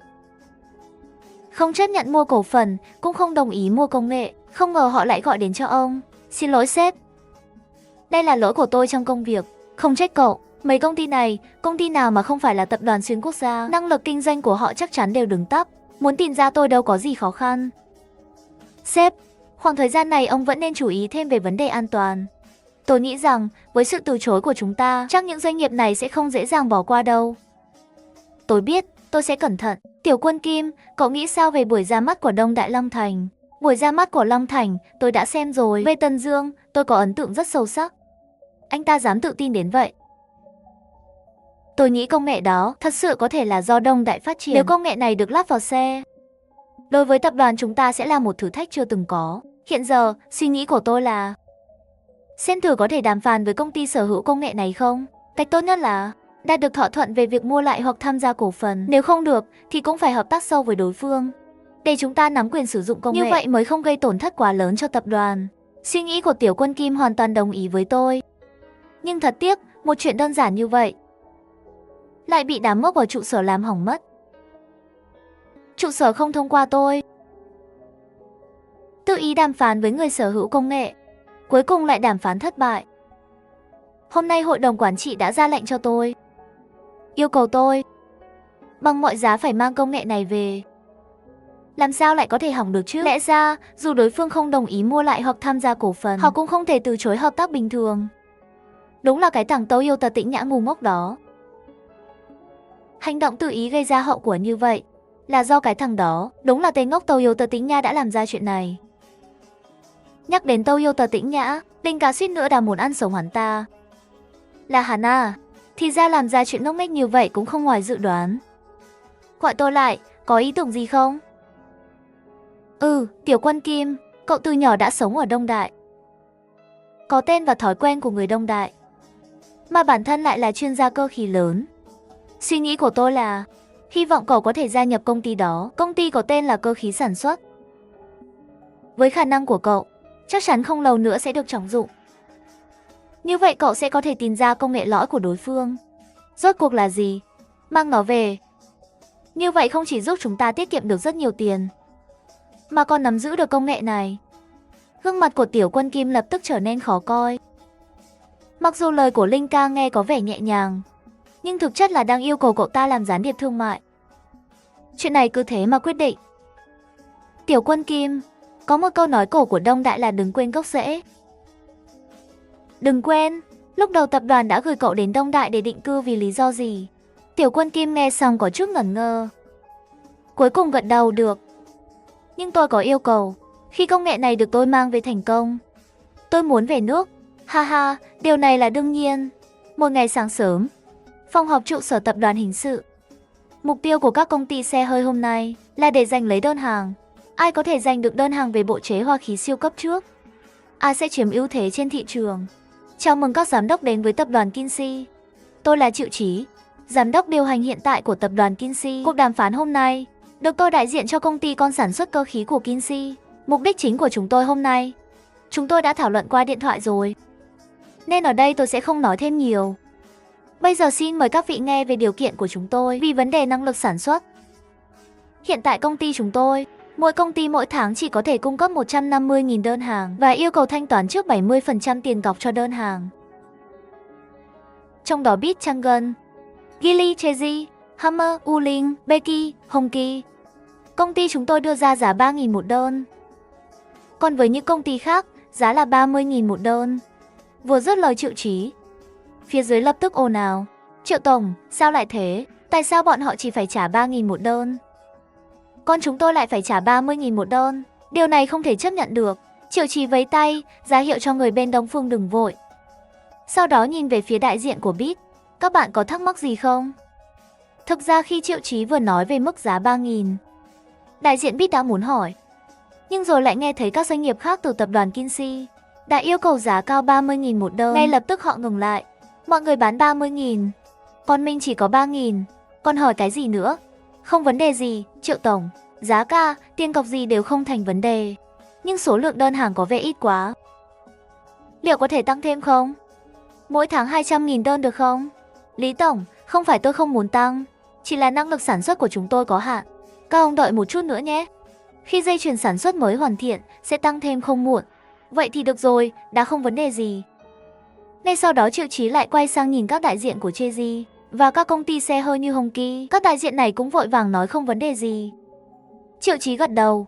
Sau đó nhìn về phía cổ đông và các đối tác hợp tác nước ngoài, hay là các công ty xe hơi hoàn toàn nước ngoài, về việc ông đã nói. Tại sao công ty chúng tôi lại đối xử như vậy với các ông? Thì ông về nhà hỏi, Nhưng đối tác hợp tác của các ông đi. Về giá cả thì nó sẽ giữ nguyên, không thay đổi. Tất nhiên, các ông có thể chọn không mua. Tổng còn nữa, các giám đốc của các công ty liên doanh và công ty nước ngoài. Mức giá này, chúng tôi không nhằm vào các ông, nhưng có một số chuyện. Nếu tôi nói ra thì sẽ không đẹp đâu. Ông và các người đều là người thông minh. Hóa ra mọi chuyện bắt nguồn từ bên trên. Tôi đại diện cho tập đoàn Toyota đồng ý với mức giá. Ha ha, tôi còn tưởng các ông sẽ bỏ qua. Triệu Tổng, ở đây, tôi đại diện cho tập đoàn xin lỗi Tổng Giám đốc Kim. Thực ra việc liên hệ với Tổng Giám đốc không phải ý của Hội đồng Quản trị, mà là một người tự ý làm. Chúng tôi vẫn hy vọng có thể hợp tác chân thành với công ty các ông. Mức giá này có thể không? Không được, Minh Tổng, mức giá này sẽ không thay đổi.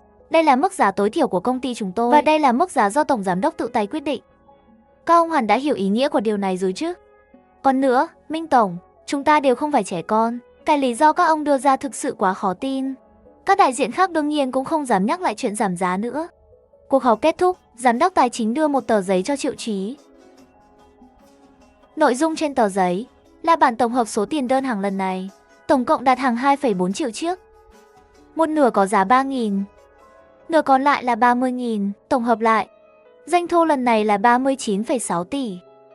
Sau khi ký hợp đồng, 70% số tiền này sẽ được chuyển vào tài khoản của Group, tức là 27,7 tỷ. Họ đã chỉ định 1 tháng à? Chắc là muốn thử truy ngược lại công nghệ thôi. Ha ha, để họ thử xem. Có kết quả, Triệu Chí cũng ngay lập tức báo cáo kết quả cho Kinh Yang. Kinh Yang khi nghe đến con số 27,7 tỷ này, cả người bị sốc đến ngây người. Ngay khi tiền được chuyển vào tài khoản công ty, hệ thống cũng phát ra tín hiệu nâng cấp. Cảm ơn bạn đã ghé thăm kênh. Đừng quên nhấn subscribe để không bỏ lỡ bất kỳ khoảnh khắc nào bạn nhé. Chúc mừng ký chủ thăng cấp. Hệ thống vô hạn tử thế. Ký chủ Tần Dương, 22 tuổi, cấp độ 4. Kinh nghiệm 258 phần 1000 tỷ. Chức nghiệp, tổng tài tập đoàn kỵ sĩ. Số lượng tử thị cấp 1, 632 người. Cấp 2, 68 người. Cấp 3, 5 người. Sau khi thăng cấp, tử thị cấp 1 là mới mỗi ngày 50 người. Tử thị cấp 2 là mới mỗi ngày mồng 6 người. Tử thị cấp 3 là mới mỗi tuần 2 người. Tử thị cấp 4 là mới mỗi tháng 1 người. Chú ý, hệ thống nâng cấp, mở khóa chức năng mới thứ nhất. Có thể khiến việc làm mới tử thị tập trung vào phản 6 xung quanh ký chủ với bán kính 5 km tại bất kỳ vị trí nào. Thứ hai, mở khóa chức năng mới thứ hai, mỗi tử thị đều có thể giao tiếp bằng ý niệm với ký chủ. 3. Có thể ngẫu nhiên xuất hiện tử thị nữ giới. 4. Tử thị cấp 4 là cường giả đã mở khóa gen cấp 2. Thể chất mạnh gấp 30 lần người thường. Thân thể có thể chịu va chạm trăm tấn mà không tổn hại. Và tự mang theo một kỹ năng thấu thị. 5. Kho hàng hệ thống đã cập nhật vật phẩm đã mua. Tần Dương không khỏi hít mạnh một hơi lạnh. Sau khi thăng cấp, năng lực của hệ thống của thực tăng lên một chiều không gian. Nửa phút sau, Tần Dương mới bình tĩnh lại cảm xúc. Mở kho hàng tử thị đã được cập nhật. Tần Dương nhìn 5 món hàng trước mắt, miệng khẽ run lên. Thuật toán trí tuệ nhân tạo trung cấp, có thể tổng hợp trí tuệ nhân tạo trung cấp, vượt trước trình độ hiện nay một thời đại. Có khả năng tư duy độc lập và trung thành 100% với ký chủ. Xưởng binh khí lục quân thông minh Z Alert, khi nguyên liệu đầy đủ, có thể tự động sản xuất vô hạn các đơn vị tác chiến trong trò chơi Z Alert.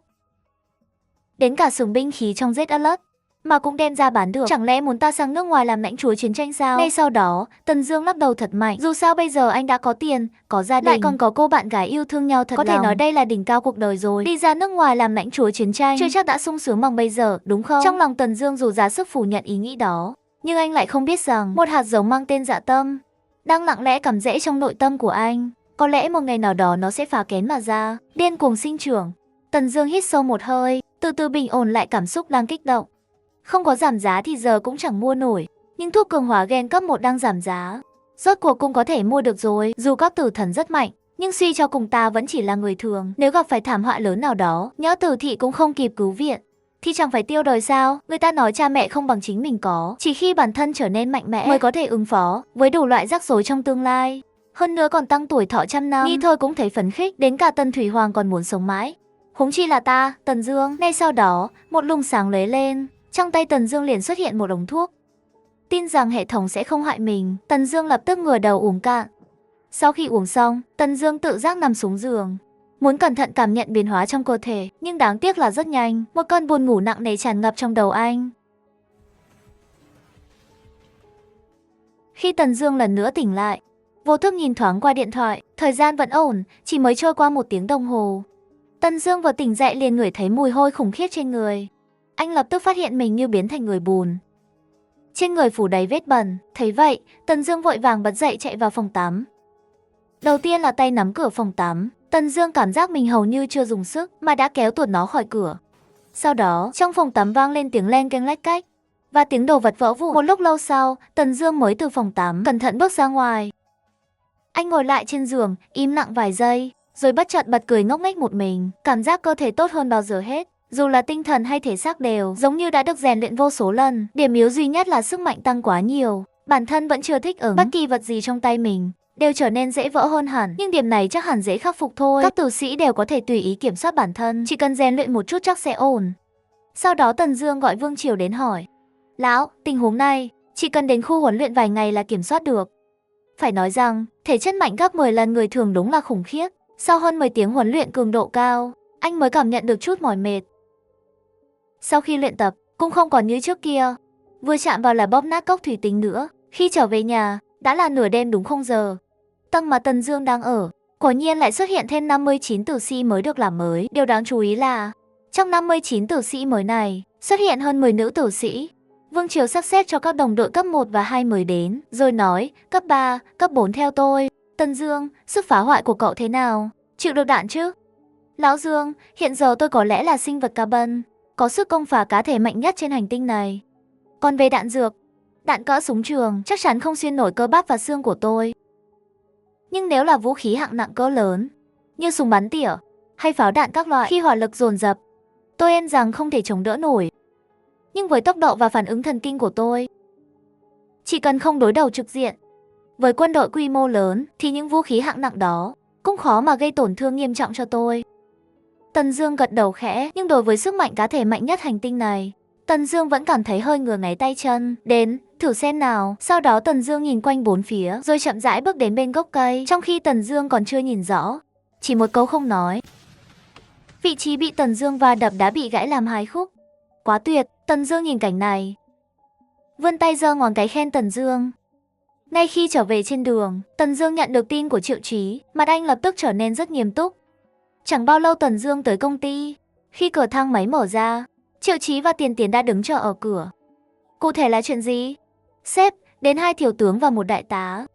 Họ giới thiệu là từ tổng trang bộ, muốn hợp tác với nhà máy cơ khí chế tạo của chúng ta. Người bây giờ ở đâu? Tôi đã mời họ vào phòng làm việc của tôi rồi. Tôi biết rồi, dẫn tôi đi gặp họ, chuyện đến rồi sẽ đến thôi. Thấy người bước vào, 3 quân nhân cũng đứng lên ngay lập tức. Mặt họ nở nụ cười, vị này chắc là tổng Tần phải không? Quả thật anh hùng xuất thiếu niên. Để tôi tự giới thiệu. Tôi tên Nhiệt Viễn, tôi và đồng chí này đều đến từ Tổng cục Quốc phòng đến. Tổng Trang, người này là trưởng bộ phận trung tâm Anh-15 của chúng tôi. Đồng chí Bành Hân, kính chào các lãnh đạo. Tôi là Tần Dương. Tần Dương nhìn như quân hàm chói mắt trên họ. Mặt anh cũng lộ vẻ mỉm cười nhiệt tình. Không biết mấy vị lãnh đạo hôm nay đến tìm tôi vì việc gì? Tần Tổng, mục đích hôm nay của chúng tôi là về siêu hóa bộ chế hoa khí Supercarburetor. Dĩ nhiên đừng hiểu lầm, chúng tôi không đến để chiếm đoạt phát minh của công ty các ông về chiếc siêu hóa bộ này của công ty ông. Chúng tôi đã chủ động liên hệ trước với ông chủ hãng xe Trường Trường, ông Vương Kiện, và đã tiến hành thử nghiệm thực địa. Kết quả thử nghiệm rất xuất sắc, không hề phóng đại. Sản phẩm xuất sắc như vậy, Tổng Trang chúng tôi cũng muốn đưa vào ứng dụng, sử dụng cho mục đích quân sự. Vì vậy mục đích hôm nay chúng tôi đến đây thật ra là để đặt đơn hàng với anh. Nghe đối phương nói vậy, Tần Dương cuối cùng cũng thở phào nhẹ nhõm. Không biết bên Quý Phương dự định đặt bao nhiêu đơn, chắc các ngài cũng đã tra qua. Nhà máy chế tạo của công ty tôi đang được nâng cấp cải tạo, đơn hàng số lượng lớn sẽ cần thêm thời gian để sản xuất hoàn thiện. Điều này chúng tôi hiểu, vì vậy Tổng Tần chỉ cần bàn giao toàn bộ đơn hàng này trong vòng nửa năm là được. Theo thiết kế sơ bộ của chúng tôi, sẽ cần đặt mua 5 triệu bộ siêu chế hoa khí. Với quy mô như vậy, không biết đơn giá mà Tổng Tần có thể đưa ra là bao nhiêu? Nghe câu hỏi, Tần Dương liền giơ 3 ngón tay đến đơn giá 300. Vì sản phẩm này có thể phục vụ quốc phòng, tôi là công dân của Đông Đại, cũng có nghĩa vụ và trách nhiệm hỗ trợ quốc gia, nên đơn giá tôi để 300, giống như với hãng xe Trường Thành. Nghe Tần Dương trả lời, Nhiệt Viễn và Bành Hân nhìn nhau cười. Tôi đã nói rồi, Tổng Tần không phải loại người tham lợi nhỏ nhen. Lão Bành, cậu đoán sai rồi nhé. Bành Hân mỉm cười gật đầu, đồng ý với lời của Nhiệt Viễn. Xin lỗi Tổng Tần. Về chuyện đơn giá vừa rồi, tôi và Bộ trưởng Bành có cá cược một chút. Xem anh sẽ nói là 300 hay 3.000. Quả nhiên tôi không nhìn nhầm người. Tổng Tần đúng là một thương nhân có lương tâm. Chúng tôi biết, Tổng Tần bán cho các hãng xe khác, đa phần đều với đơn giá 3.000. Đã vậy Tổng Tần đã quá thiện ý. Chúng tôi tất nhiên cũng sẽ không để anh chịu thiệt. Thế này nhé, công ty của Tổng Tần, Bộ trưởng Bành sẽ đề xuất cho anh được hưởng ưu đãi giảm thuế. Còn Tổng Trang Bộ chúng tôi sẽ cấp cho anh một tấm bảng nhà cung cấp chính thức của quân đội. Tôi nghĩ tấm bảng này cũng có thể giúp anh tránh khỏi không ít rắc rối từ những kẻ phiền toái. Nghe được lời của Nhiệt Viễn, trên mặt Tần Dương nở nụ cười vui mừng. Đây đều là những thứ Tần Dương đang cần lúc này. Hơn 5 giờ chiều, cô đã ngạc nhiên nói, hôm nay mặt trời mọc từ hướng Tây à, con gái lười nhà ta lại nấu cơm rồi sao? Con đâu có lười đâu nhé. Chỉ là bận công việc nên không có thời gian thôi mà. Phải, con không lười, chỉ không biết là ai đó. Cứ mỗi khi được nghỉ là nằm trên giường cả ngày không dậy. Ba xem mẹ kìa. Cha Đặng chỉ biết nhìn Đặng Nguyệt với vẻ mặt bất lực. Nhưng ông vẫn cố chuyển chủ đề. Đặng Nguyệt à, hôm nay có chuyện gì thế? Sao lại nấu cả bàn đồ ăn thế này?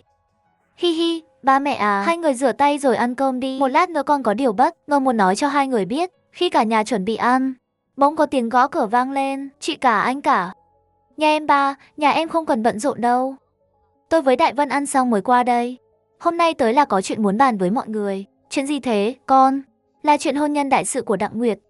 Tôi nghe nói dạo gần đây Đặng Nguyệt đã chia tay bạn trai rồi phải không? Nên con muốn giới thiệu cho nó một người tốt hơn. Trùng hợp lắm, con trai của lãnh đạo nơi Đại Vân làm việc rất được. Vị lãnh đạo đó là cán bộ cấp phó cục, con trai cũng tốt nghiệp đại học trọng điểm, hiện đang làm ở một công ty tài chính tại thành phố huyện. Gia cảnh lại rất khá giả, tôi nghĩ nên để Đặng Nguyệt gặp gỡ người ta thử xem. Tôi còn hẹn sẵn cho hai đứa gặp nhau vào ngày mai rồi. Nghe đến đây, ba người nhà họ Đặng đều ngẩn người. Chị à, sao bác lại loạn làm mai vậy chứ? Cháu với anh Tần Dương đang rất tốt mà. Đúng đấy chị dâu. Đặng Nguyệt và Tần Dương đã làm lành rồi, chúng tôi cũng đã đồng ý chuyện của hai đứa. Sao con không nói trước với chúng tôi một tiếng? Hòa lại thì sao nào? Cậu ta chẳng vẫn chỉ là thằng nghèo thôi sao? Đặng Nguyệt à, chuyện này con phải nghe chị cả nói. Chị cả là người từng trải, mấy chuyện tình cảm đều là hư ảo cả thôi, chỉ có tiền bạc thật mới là hiện thực. Con trai của lãnh đạo chỗ Đại Vân làm việc ấy, ngoại trừ vẻ ngoài hơi kém một chút thì điều kiện vật chất ở thành phố huyện này tuyệt đối mạnh hơn gấp trăm lần thằng bạn trai nghèo của cháu. Hơn nữa, nếu cháu với người ta thành đôi, thì chúng ta cũng thành người một nhà. Đến lúc đó, anh Đường Đường con trai Đại Vân cũng có thể được hưởng lây chứ sao. Cái cớ vì tốt cho Đặng Nguyệt này thật ra là để mở đường cho Đặng Vân. Chị, mong chị hãy tôn trọng bạn trai của cháu. Anh ấy không phải là kẻ nghèo hèn như bác nói. Chị nói nhà người kia có điều kiện tốt phải không? Vậy thì xin họ trước tiên mua cho cháu 2 căn nhà này đi, rồi hãy nói chuyện tiếp. Nói xong, Đặng Nguyệt mở điện thoại, tin tấm hình chụp hôm nay lúc mua nhà, đưa ra trước mặt Triệu Quế Hương. Triệu Quế Hương liếc nhìn, mặt đầy vẻ không tin nổi, cái này là ảnh ghép chứ gì. Chưa cưới mà, người ta đã tặng cháu tài sản hơn chục triệu thế này sao? Hừ, đây chính là việc bạn trai cháu có thể làm được đấy. Còn về việc ảnh thật hay ảnh ghép, chị gái sẽ biết rõ vào ngày mai. Nguyệt, chuyện này là thật sao? Mẹ, đây chính là điều bất ngờ con muốn nói hôm nay đó. Anh Tần Dương còn bảo rằng sau này hai đứa con có thể sẽ ở lâu bên căn hộ cao cấp, còn căn biệt thự kia sẽ để cho ba mẹ anh ấy và em gái ở. Đúng rồi, ba mẹ, anh ấy còn muốn tặng hai người một chiếc xe nữa, đảm bảo hai người thích. Khi nói đến đây, đôi mắt của Đặng Nguyệt sáng long lanh vì hạnh phúc. Thưa ngài Phụng, phía tôi đã cử người hành động rồi. Nhưng nội bộ nhà máy cơ khí Tần Thị tổ chức rất chặt chẽ. Người chúng tôi cài vào, mặc dù đến đã trúng tuyển vào làm ở công ty cơ khí Tần Thị, nhưng muốn tiếp cận được tầng lõi vẫn cần thêm thời gian. Điền Trung Quân, cách làm này của cậu không tệ, nhưng thời gian tiêu tốn quá lâu. Thực ra chúng ta nên có một biện pháp tốt hơn. Ví dụ như chiêu mộ kỹ sư đã phát minh ra công nghệ đó về phía chúng ta. Chủ tịch các hạ, cách này ngài nói, tôi cũng từng nghĩ đến rồi, và thậm chí đã bắt đầu hành động thực tế. Nhưng điều khiến tôi không hiểu được là vị kỹ sư đó, bất kể tôi đưa ra điều kiện hấp dẫn thế nào, đều bị anh ta thẳng thừng từ chối. Nếu dụ dỗ bằng lợi ích không được thì có thể dùng áp lực chứ. Tôi không tin đến lúc đó hắn vẫn còn cứng đầu được như thế. Nhưng đây là Đông Đại Quốc. Điền Trung Quân, ta chỉ cần kết quả, hiểu chứ? Rõ, thưa chủ tịch các hạ.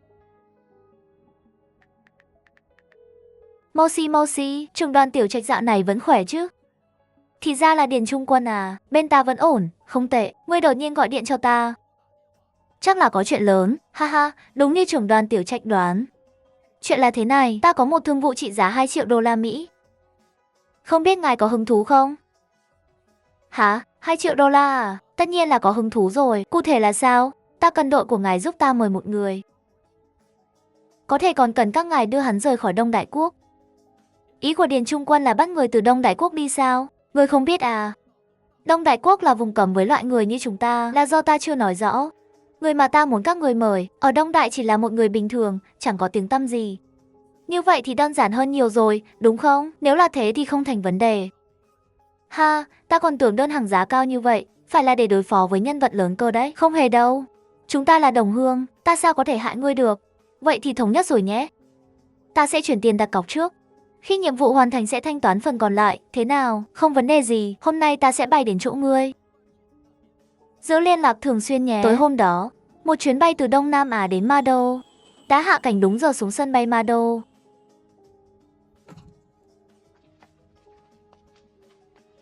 Cậu chính là Tiểu Châu Quân. Ngươi là trưởng đoàn Tiểu Trạch à? Rồi, đã nắm được hành tung của đối tượng chưa? Chúng tôi không muốn tới mà phí công đâu. Đã nắm được rồi. Hiện giờ tôi đang sửa chữa máy móc trong nhà máy. Nếu không đi làm, tôi có thể gặp mục tiêu mỗi ngày. Qua quan sát của tôi, đối tượng có lẽ chưa kết hôn. Các trụ cột đều ở trong nhà máy, rất ít khi ra ngoài.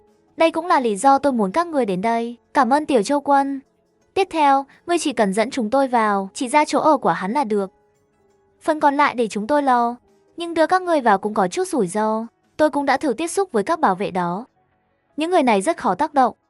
Vậy nên, trưởng đoàn chỉ cần một cửa gác thôi. Có muốn tôi ra tay giải quyết không? Đối phương đông người lắm. Nhiệm vụ đã mời, không nên làm ngoài kế hoạch. Tiểu Châu Quân, người đi trước đi, rồi đứng ở vị trí này đợi chúng tôi. Chúng tôi sẽ trèo vào từ chỗ này, được chứ? Tôi sẽ vào ngay để đợi các người. Nhân tiện, sẽ giúp xem có bảo vệ tuần tra không. Nếu có, tôi sẽ dùng tiếng ho để báo cho các người. Nếu không có, tôi sẽ gõ vào tường. Cảm ơn Tiểu Châu Quân đã phối hợp. Vài phút sau, nhóm Tiểu Trạch nghe thấy tiếng gõ vào tường. Vài người nhanh chóng trèo qua tường vào bên trong. Đi theo tôi. Đây chính là nơi ở của mục tiêu Vương Lập Quốc. Bên trong còn có vài nhân viên chủ chốt của nhà máy. Tiếp theo là việc của các ngươi rồi. Tiểu Trạch nhìn thấy vẻ căng thẳng trên mặt Tiểu Châu. Đột nhiên thấy muốn cười, vỗ vai Tiểu Châu với vẻ quan tâm. Chỉ là một người bình thường thôi mà, chúng ta là chuyên nghiệp mà. Nửa phút nữa hành động, chú ý đừng quá tay. Điều quan trọng là đối phương vẫn là người bình thường, đầu óc minh mẫn, đặc biệt là người. Hiểu rồi, trưởng đoàn, tôi đảm bảo đối phương nhiều nhất cũng chỉ bị gãy tay hoặc gãy chân. Vài người liền lặng lẽ tiến vào nhà ở của Vương Lập Quốc. Nay khi vài người đến trước phòng ngủ của Vương Lập Quốc, định mở cửa, cửa lại được mở từ bên trong. Người bên trong lúc này đang nhìn họ với vẻ mặt bối rối. Các người là ai? Ông là Vương Lập Quốc đúng không? Đúng, là tôi. Các người vẫn chưa trả lời câu hỏi của tôi. Quả thật tốn công sức lắm. Lần này tiền công thật dễ kiếm. Rồi ông ta nháy mắt với hai thuộc hạ bên cạnh. Nên lập tức hai người rút ra những con cá trình mà họ mang theo. Ông Vương, xin vui lòng hợp tác, có người muốn gặp ông. Ngay lập tức Tiểu Trạch nhìn biểu cảm của Vương Lập Quốc. Ông ta rất thích nhìn thấy biểu cảm sợ hãi của người khác. Nhưng trên mặt Vương Lập Quốc không hề lộ ra chút sợ hãi nào. Thuộc hạ ông ta còn chưa tiến đến gần, Tiểu Trạch thậm chí còn chưa kịp nhìn rõ hành động của họ, thì hai thuộc hạ như hai của đạn pháo, bắn thẳng vào tường hành lang. Chỉ nghe một tiếng nổ trầm khủng khiếp, hai thuộc hạ như bóng xì hơi, mềm nhũn ngã xuống đất. Ngay lập tức Tiểu Trạch nhìn sang họ. Mắt mũi họ đang phun mù ra ngoài, có vẻ sắp mất mạng. Nhìn cảnh này, miệng Tiểu Trạch dần biến thành hình chữ U ngược. Khi nhìn sang Vương Lập Quốc, mí mắt không ngừng run. Cái gì? Hai thuộc hạ đã hạ gục hai lính đánh thuê mặc bộ giáp phòng vụ. Cái quái gì thế này? Hắn ta không phải là kỹ sư trình độ cao sao? Một nhóm lính đánh thuê định bắt kỹ sư trưởng của tôi. Vương Lập Quốc đâu biết kỹ sư của tôi vẫn là xác chết giả với thể chất gấp 10 lần người thường. Cái gì? Chỉ trong chớp mắt hạ gục hai lính đánh thuê mặc bộ giáp phòng vụ. Cái quái gì thế này? Ông ta không phải kỹ sư trình độ cao sao? Bên xưởng cơ khí đã xảy ra chuyện. Chuyện gì đã xảy ra? Cháy hay công nhân gặp chuyện gì à? Đều không phải. Cháy hay công nhân gặp chuyện gì à? Đều không phải. Ông chủ, có người trà trộn vào nhà máy cố gắng bắt cóc tôi để chiếm đoạt công nghệ cốt lõi của Sơn Siêu Hóa. Văn Ngôn Tần Dương giật mình. Tình hình thế nào? À không sao, hiện trường đã bị tôi kiểm soát rồi. Nhưng vì gấp quá nên tôi hơi mạnh tay một chút. Có công nhân thường nào nhìn thấy không? Không có.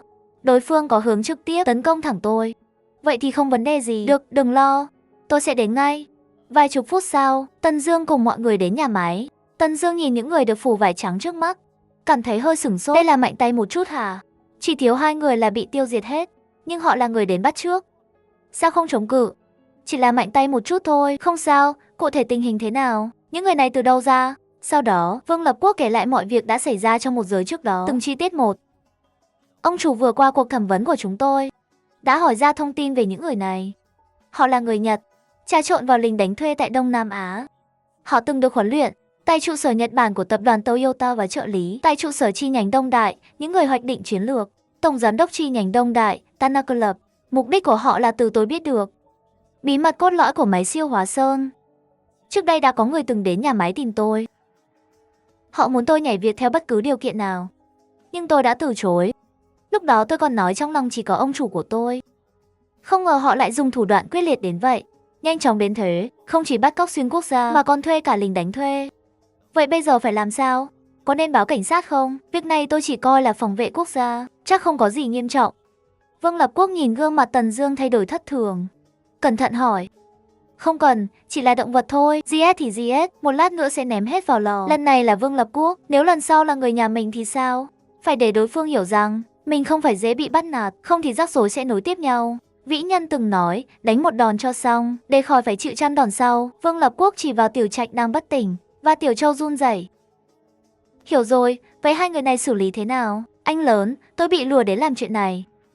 Tôi còn chưa GS con gà nào. Đã dám đến, thì để lại đi, dọn sạch hiện trường xong. Đằng nào kẻ thù cũng đến tận nơi, đến mà không trả là bất hiếu. Đối phương đã là người Toyota cử đến, thì cả ban lãnh đạo cao cấp không thoát đâu. Phụ Tần Dương giao cho anh xử lý được chứ? Tần Dương hỏi câu phản vấn, nhưng trong giọng điệu có nghĩa vụ không thể từ chối. Đương nhiên, họ cũng sẽ không từ chối bất cứ yêu cầu nào của Tần Dương. Hiểu rồi, ông chủ, vụ này tôi sẽ tự mình giải quyết. Tanakoli thức suốt đêm, vẫn chưa nhận được tin từ phía Tiểu Trác. Chẳng lẽ không tìm thấy mục tiêu? Hay là bị lạc đường? 2 ngày sau, bên ngoài khu dân cư cao cấp Mồ Đô Dực, một chiếc Cadillac và một chiếc xe tải trung bình chở 28 tấn đang âm thầm đậu bên lề đường. Trong xe, Tần Dương và 2 vệ sĩ cấp 2 đều chăm chú quan sát hướng lối ra khu dân cư. 2 ngày qua, Tần Dương theo dõi và điều tra nhiều lần. Cuối cùng nắm được thông tin. Ban đầu Tần Dương định tự mình hành động, nhưng bị Tần Dương bác bỏ. Đặc biệt là khu dân cư cao cấp, camera giám sát không có điểm mù. Một mình làm chuyện này, không đáng để mạo hiểm cả những người xung quanh có thể làm việc được. Còn nữa là, nếu bị quay phim, sau này làm sao có thể lén lút mua bữa sáng cho tôi. Tần Dương nghe theo ý kiến của Tần Dương, vì thế mới có cảnh này sáng nay. Ban đầu Tần Dương muốn tìm một chiếc xe tải đất. Anh nghĩ như vậy sẽ có cảm giác trang nghiêm và linh thiêng hơn. Nhưng vì hạn chế giao thông trong thành phố, chỉ tìm được chiếc xe thùng này tạm thời dùng. Khoảng 8 giờ 30 sáng, 2 chiếc xe từ từ rời khỏi khu dân cư. Tần Dương liếc nhìn biển số 2 xe, ngay lập tức khoanh vùng chiếc phía sau. Ngay sau đó Tần Dương hạ kính, vẫy tay về phía chiếc xe thùng phía sau. Những vệ sĩ trong xe thùng lập tức phản ứng, khởi động xe ngay, rồi từ từ rời chỗ đậu. Ngay lập tức nghe tiếng động cơ phát ra tiếng rú vang dội, như thể ánh nắng khô héo. Sứ mệnh thu gom phế liệu phải hoàn thành. Chớp mắt, chiếc xe như chó hoang thoát khỏi ràng buộc lao đi với tốc độ cao. Lúc này Tanaka Lee Hui đang nhắm mắt nghỉ ngơi trong xe. 2 ngày qua sự mất tích trực tiếp của nhóm Tiểu Trác đã đè một bóng đen lên tâm trí anh, hoàn toàn không thể nghỉ ngơi. Đúng lúc tài xế rú lên, làm Tanaka Lee Hui đang nhắm mắt bật dậy mở mắt. Hiện ra trước mắt là một chiếc xe khổng lồ với dòng chữ thu gom phế liệu đang lao thẳng về phía mình với sức mạnh vô song. Tanaka Lee Hui giật mình mở mắt. Hiện ra trước mắt lại là một chiếc xe đầu khắc chữ thu gom phế liệu đang lao về phía mình với lực không thể cản nổi. Chỉ trong chớp mắt, chiếc xe lao lên không trung, xoay tròn 4-5 vòng, rơi nặng xuống đất. Tiếng va chạm vang dội khiến người đi bộ trước cổng khu dân cư sửng sốt. Lúc này chiếc xe đã biến dạng hoàn toàn, các chi tiết rải khắp nơi, toàn bộ thân xe đã bị ép bẹp, còn vương vài vệt máu đang chảy ra từ những khe hở của xe. Những vệ sĩ trên xe thùng lúc này đã xuống xe, như thể rất sốt sắng lao tới kiểm tra tình hình. Ôi chủ, sao xe ông không nhìn đường vậy? Qua khe hở của thân xe tàn nát, họ nhìn thấy người bên trong, như vài đám bùn nhão. Ra hiệu kín đáo về phía sau, rồi ôm đầu chán nản ngồi xuống đất. Xong rồi, thương vụ này chắc lỗ nặng. Tần Dương nhìn thấy tín hiệu của thi thể, lặng lẽ lái xe rời khỏi hiện trường. Chủ nhân đã được xử lý. Tối nay tôi sẽ qua Nhật Bản. Qua Nhật, bạn sẽ không phải lo lắng trực tiếp như thế, cứ lăn thoải mái, nhưng vẫn phải chú ý an toàn, rút lui toàn thân. Tiện thể xem có Fiji đẹp không? Mua vài cái về. Được rồi, chủ. Cái chiếc của ông ngay lập tức được truyền về trong nước. Yasuda Zaoichi tường thuật lại diễn biến chính. Một lần nữa, kính thưa các vị thành viên ECHET, diễn biến sự việc là như vậy. Khi chúng tôi đến hiện trường, Tổng Giám đốc Tanaka đã gặp nạn, cùng với một vệ sĩ và một tài xế. Có chắc là tai nạn không? Chúng tôi vẫn đang chờ điều tra của cảnh sát, nhưng theo thông tin tôi thăm dò được, thật sự có vài chi tiết đáng ngờ. Hãy nói về quá trình thăm dò. Chúng tôi phát hiện tài xế này là người tỉnh Higashikawa. Không cha không mẹ, không con cái, sau đó đến Thượng Hải.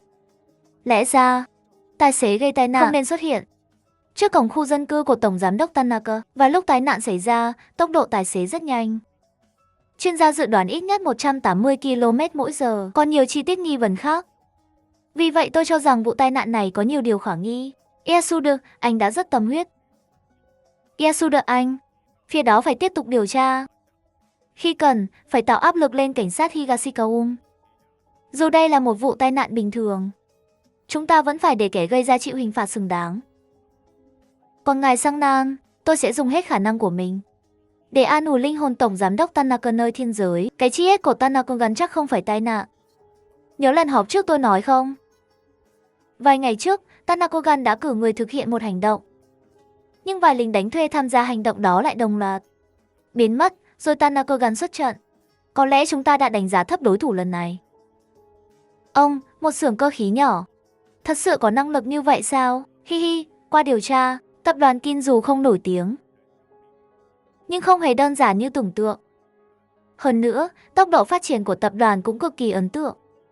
Chỉ mất hơn 2 tháng để đạt đến ngày hôm nay. Lại hoành tráng vậy sao? Đúng là hoành tráng vậy. Vì vậy tôi nghi ngờ phía sau tập đoàn Kin phải có một thế lực mạnh hơn bảo hộ, để hộ vệ cho họ. Ý ngài là, hả? Đã nhận lời thì chiến thôi. Họ dám động đến tổng giám đốc một chi nhánh của chúng ta. Chúng ta cũng có thể làm như vậy. Một ngày sau, trên phố Kindo, Nhật Bản, Tần Dương vừa ăn vừa quan sát trụ sở Toyota. Đêm qua, Tần Dương đã trao đổi với Tần Dương. Thật sự không cần thông báo các thành viên ấy chết khác. Những người kiểu An gia không quan trọng. Cách tốt nhất là loại bỏ các nhân vật cao cấp trong tập đoàn Toyota. Việc này có hai mục đích. Một là để cảnh cáo, làm gương, ngăn các tập đoàn nước ngoài can thiệp tiếp. Hai là gây chút rắc rối cho tập đoàn Toyota. Loại bỏ các nhân vật cao cấp của Toyota, gia tộc chắc chắn sẽ rơi vào hỗn loạn. Cùng lúc đó, hành động của Sang Nan trong Toyota cũng rất nhanh, đã xuất hiện trên hệ thống vụ án. Mỗi người của Soshi và Kim Yang nhận được 10 triệu đô la Mỹ. Bởi vì động lực tiền bạc, chỉ trong chốc lát, danh giới giang hồ cũng dậy sóng. Nhiều người vì danh lợi bắt đầu tiến về Higashikawa. Một ngày sau khi điều tra, Tần Dương cuối cùng cũng tìm được một mục tiêu. Toyota Shingi có mục tiêu. Tần Dương không mất thời gian, ngay lập tức triển khai hành động. Một vũ trường lớn ở Kyoto. Đây là nơi Toyota Shingi hầu như ngày nào cũng tới. Tối nay, Toyota Shingi cũng không ngoại lệ. Ngay khi bước vào vũ trường, ông ta tiến thẳng tới phòng riêng. Tần Dương theo sát phía sau, ánh mắt dõi theo từng bước của Toyota Shingi và những người đi cùng. 2 phút sau, khi Tần Dương lên tầng trên, tới góc cuối hành lang, ông nhìn thấy ngay, bên ngoài phòng riêng cuối cùng, đang đứng đội vệ sĩ của Toyota Shingi. Mỗi người toát ra khí chất người lạ cấm vào. Ngay lập tức, Tần Dương ung dung bước về phía phòng ở cuối hành lang. Một vài vệ sĩ phát hiện Tần Dương, ngay lập tức vòng ra bao quanh. Một người trong số họ bắt đầu nói linh tinh với Tần Dương. Chưa kịp nói xong, Tần Dương lấy lên trong tay một vật, rồi không để ý tới mấy vệ sĩ, tiếp tục bước vào phòng.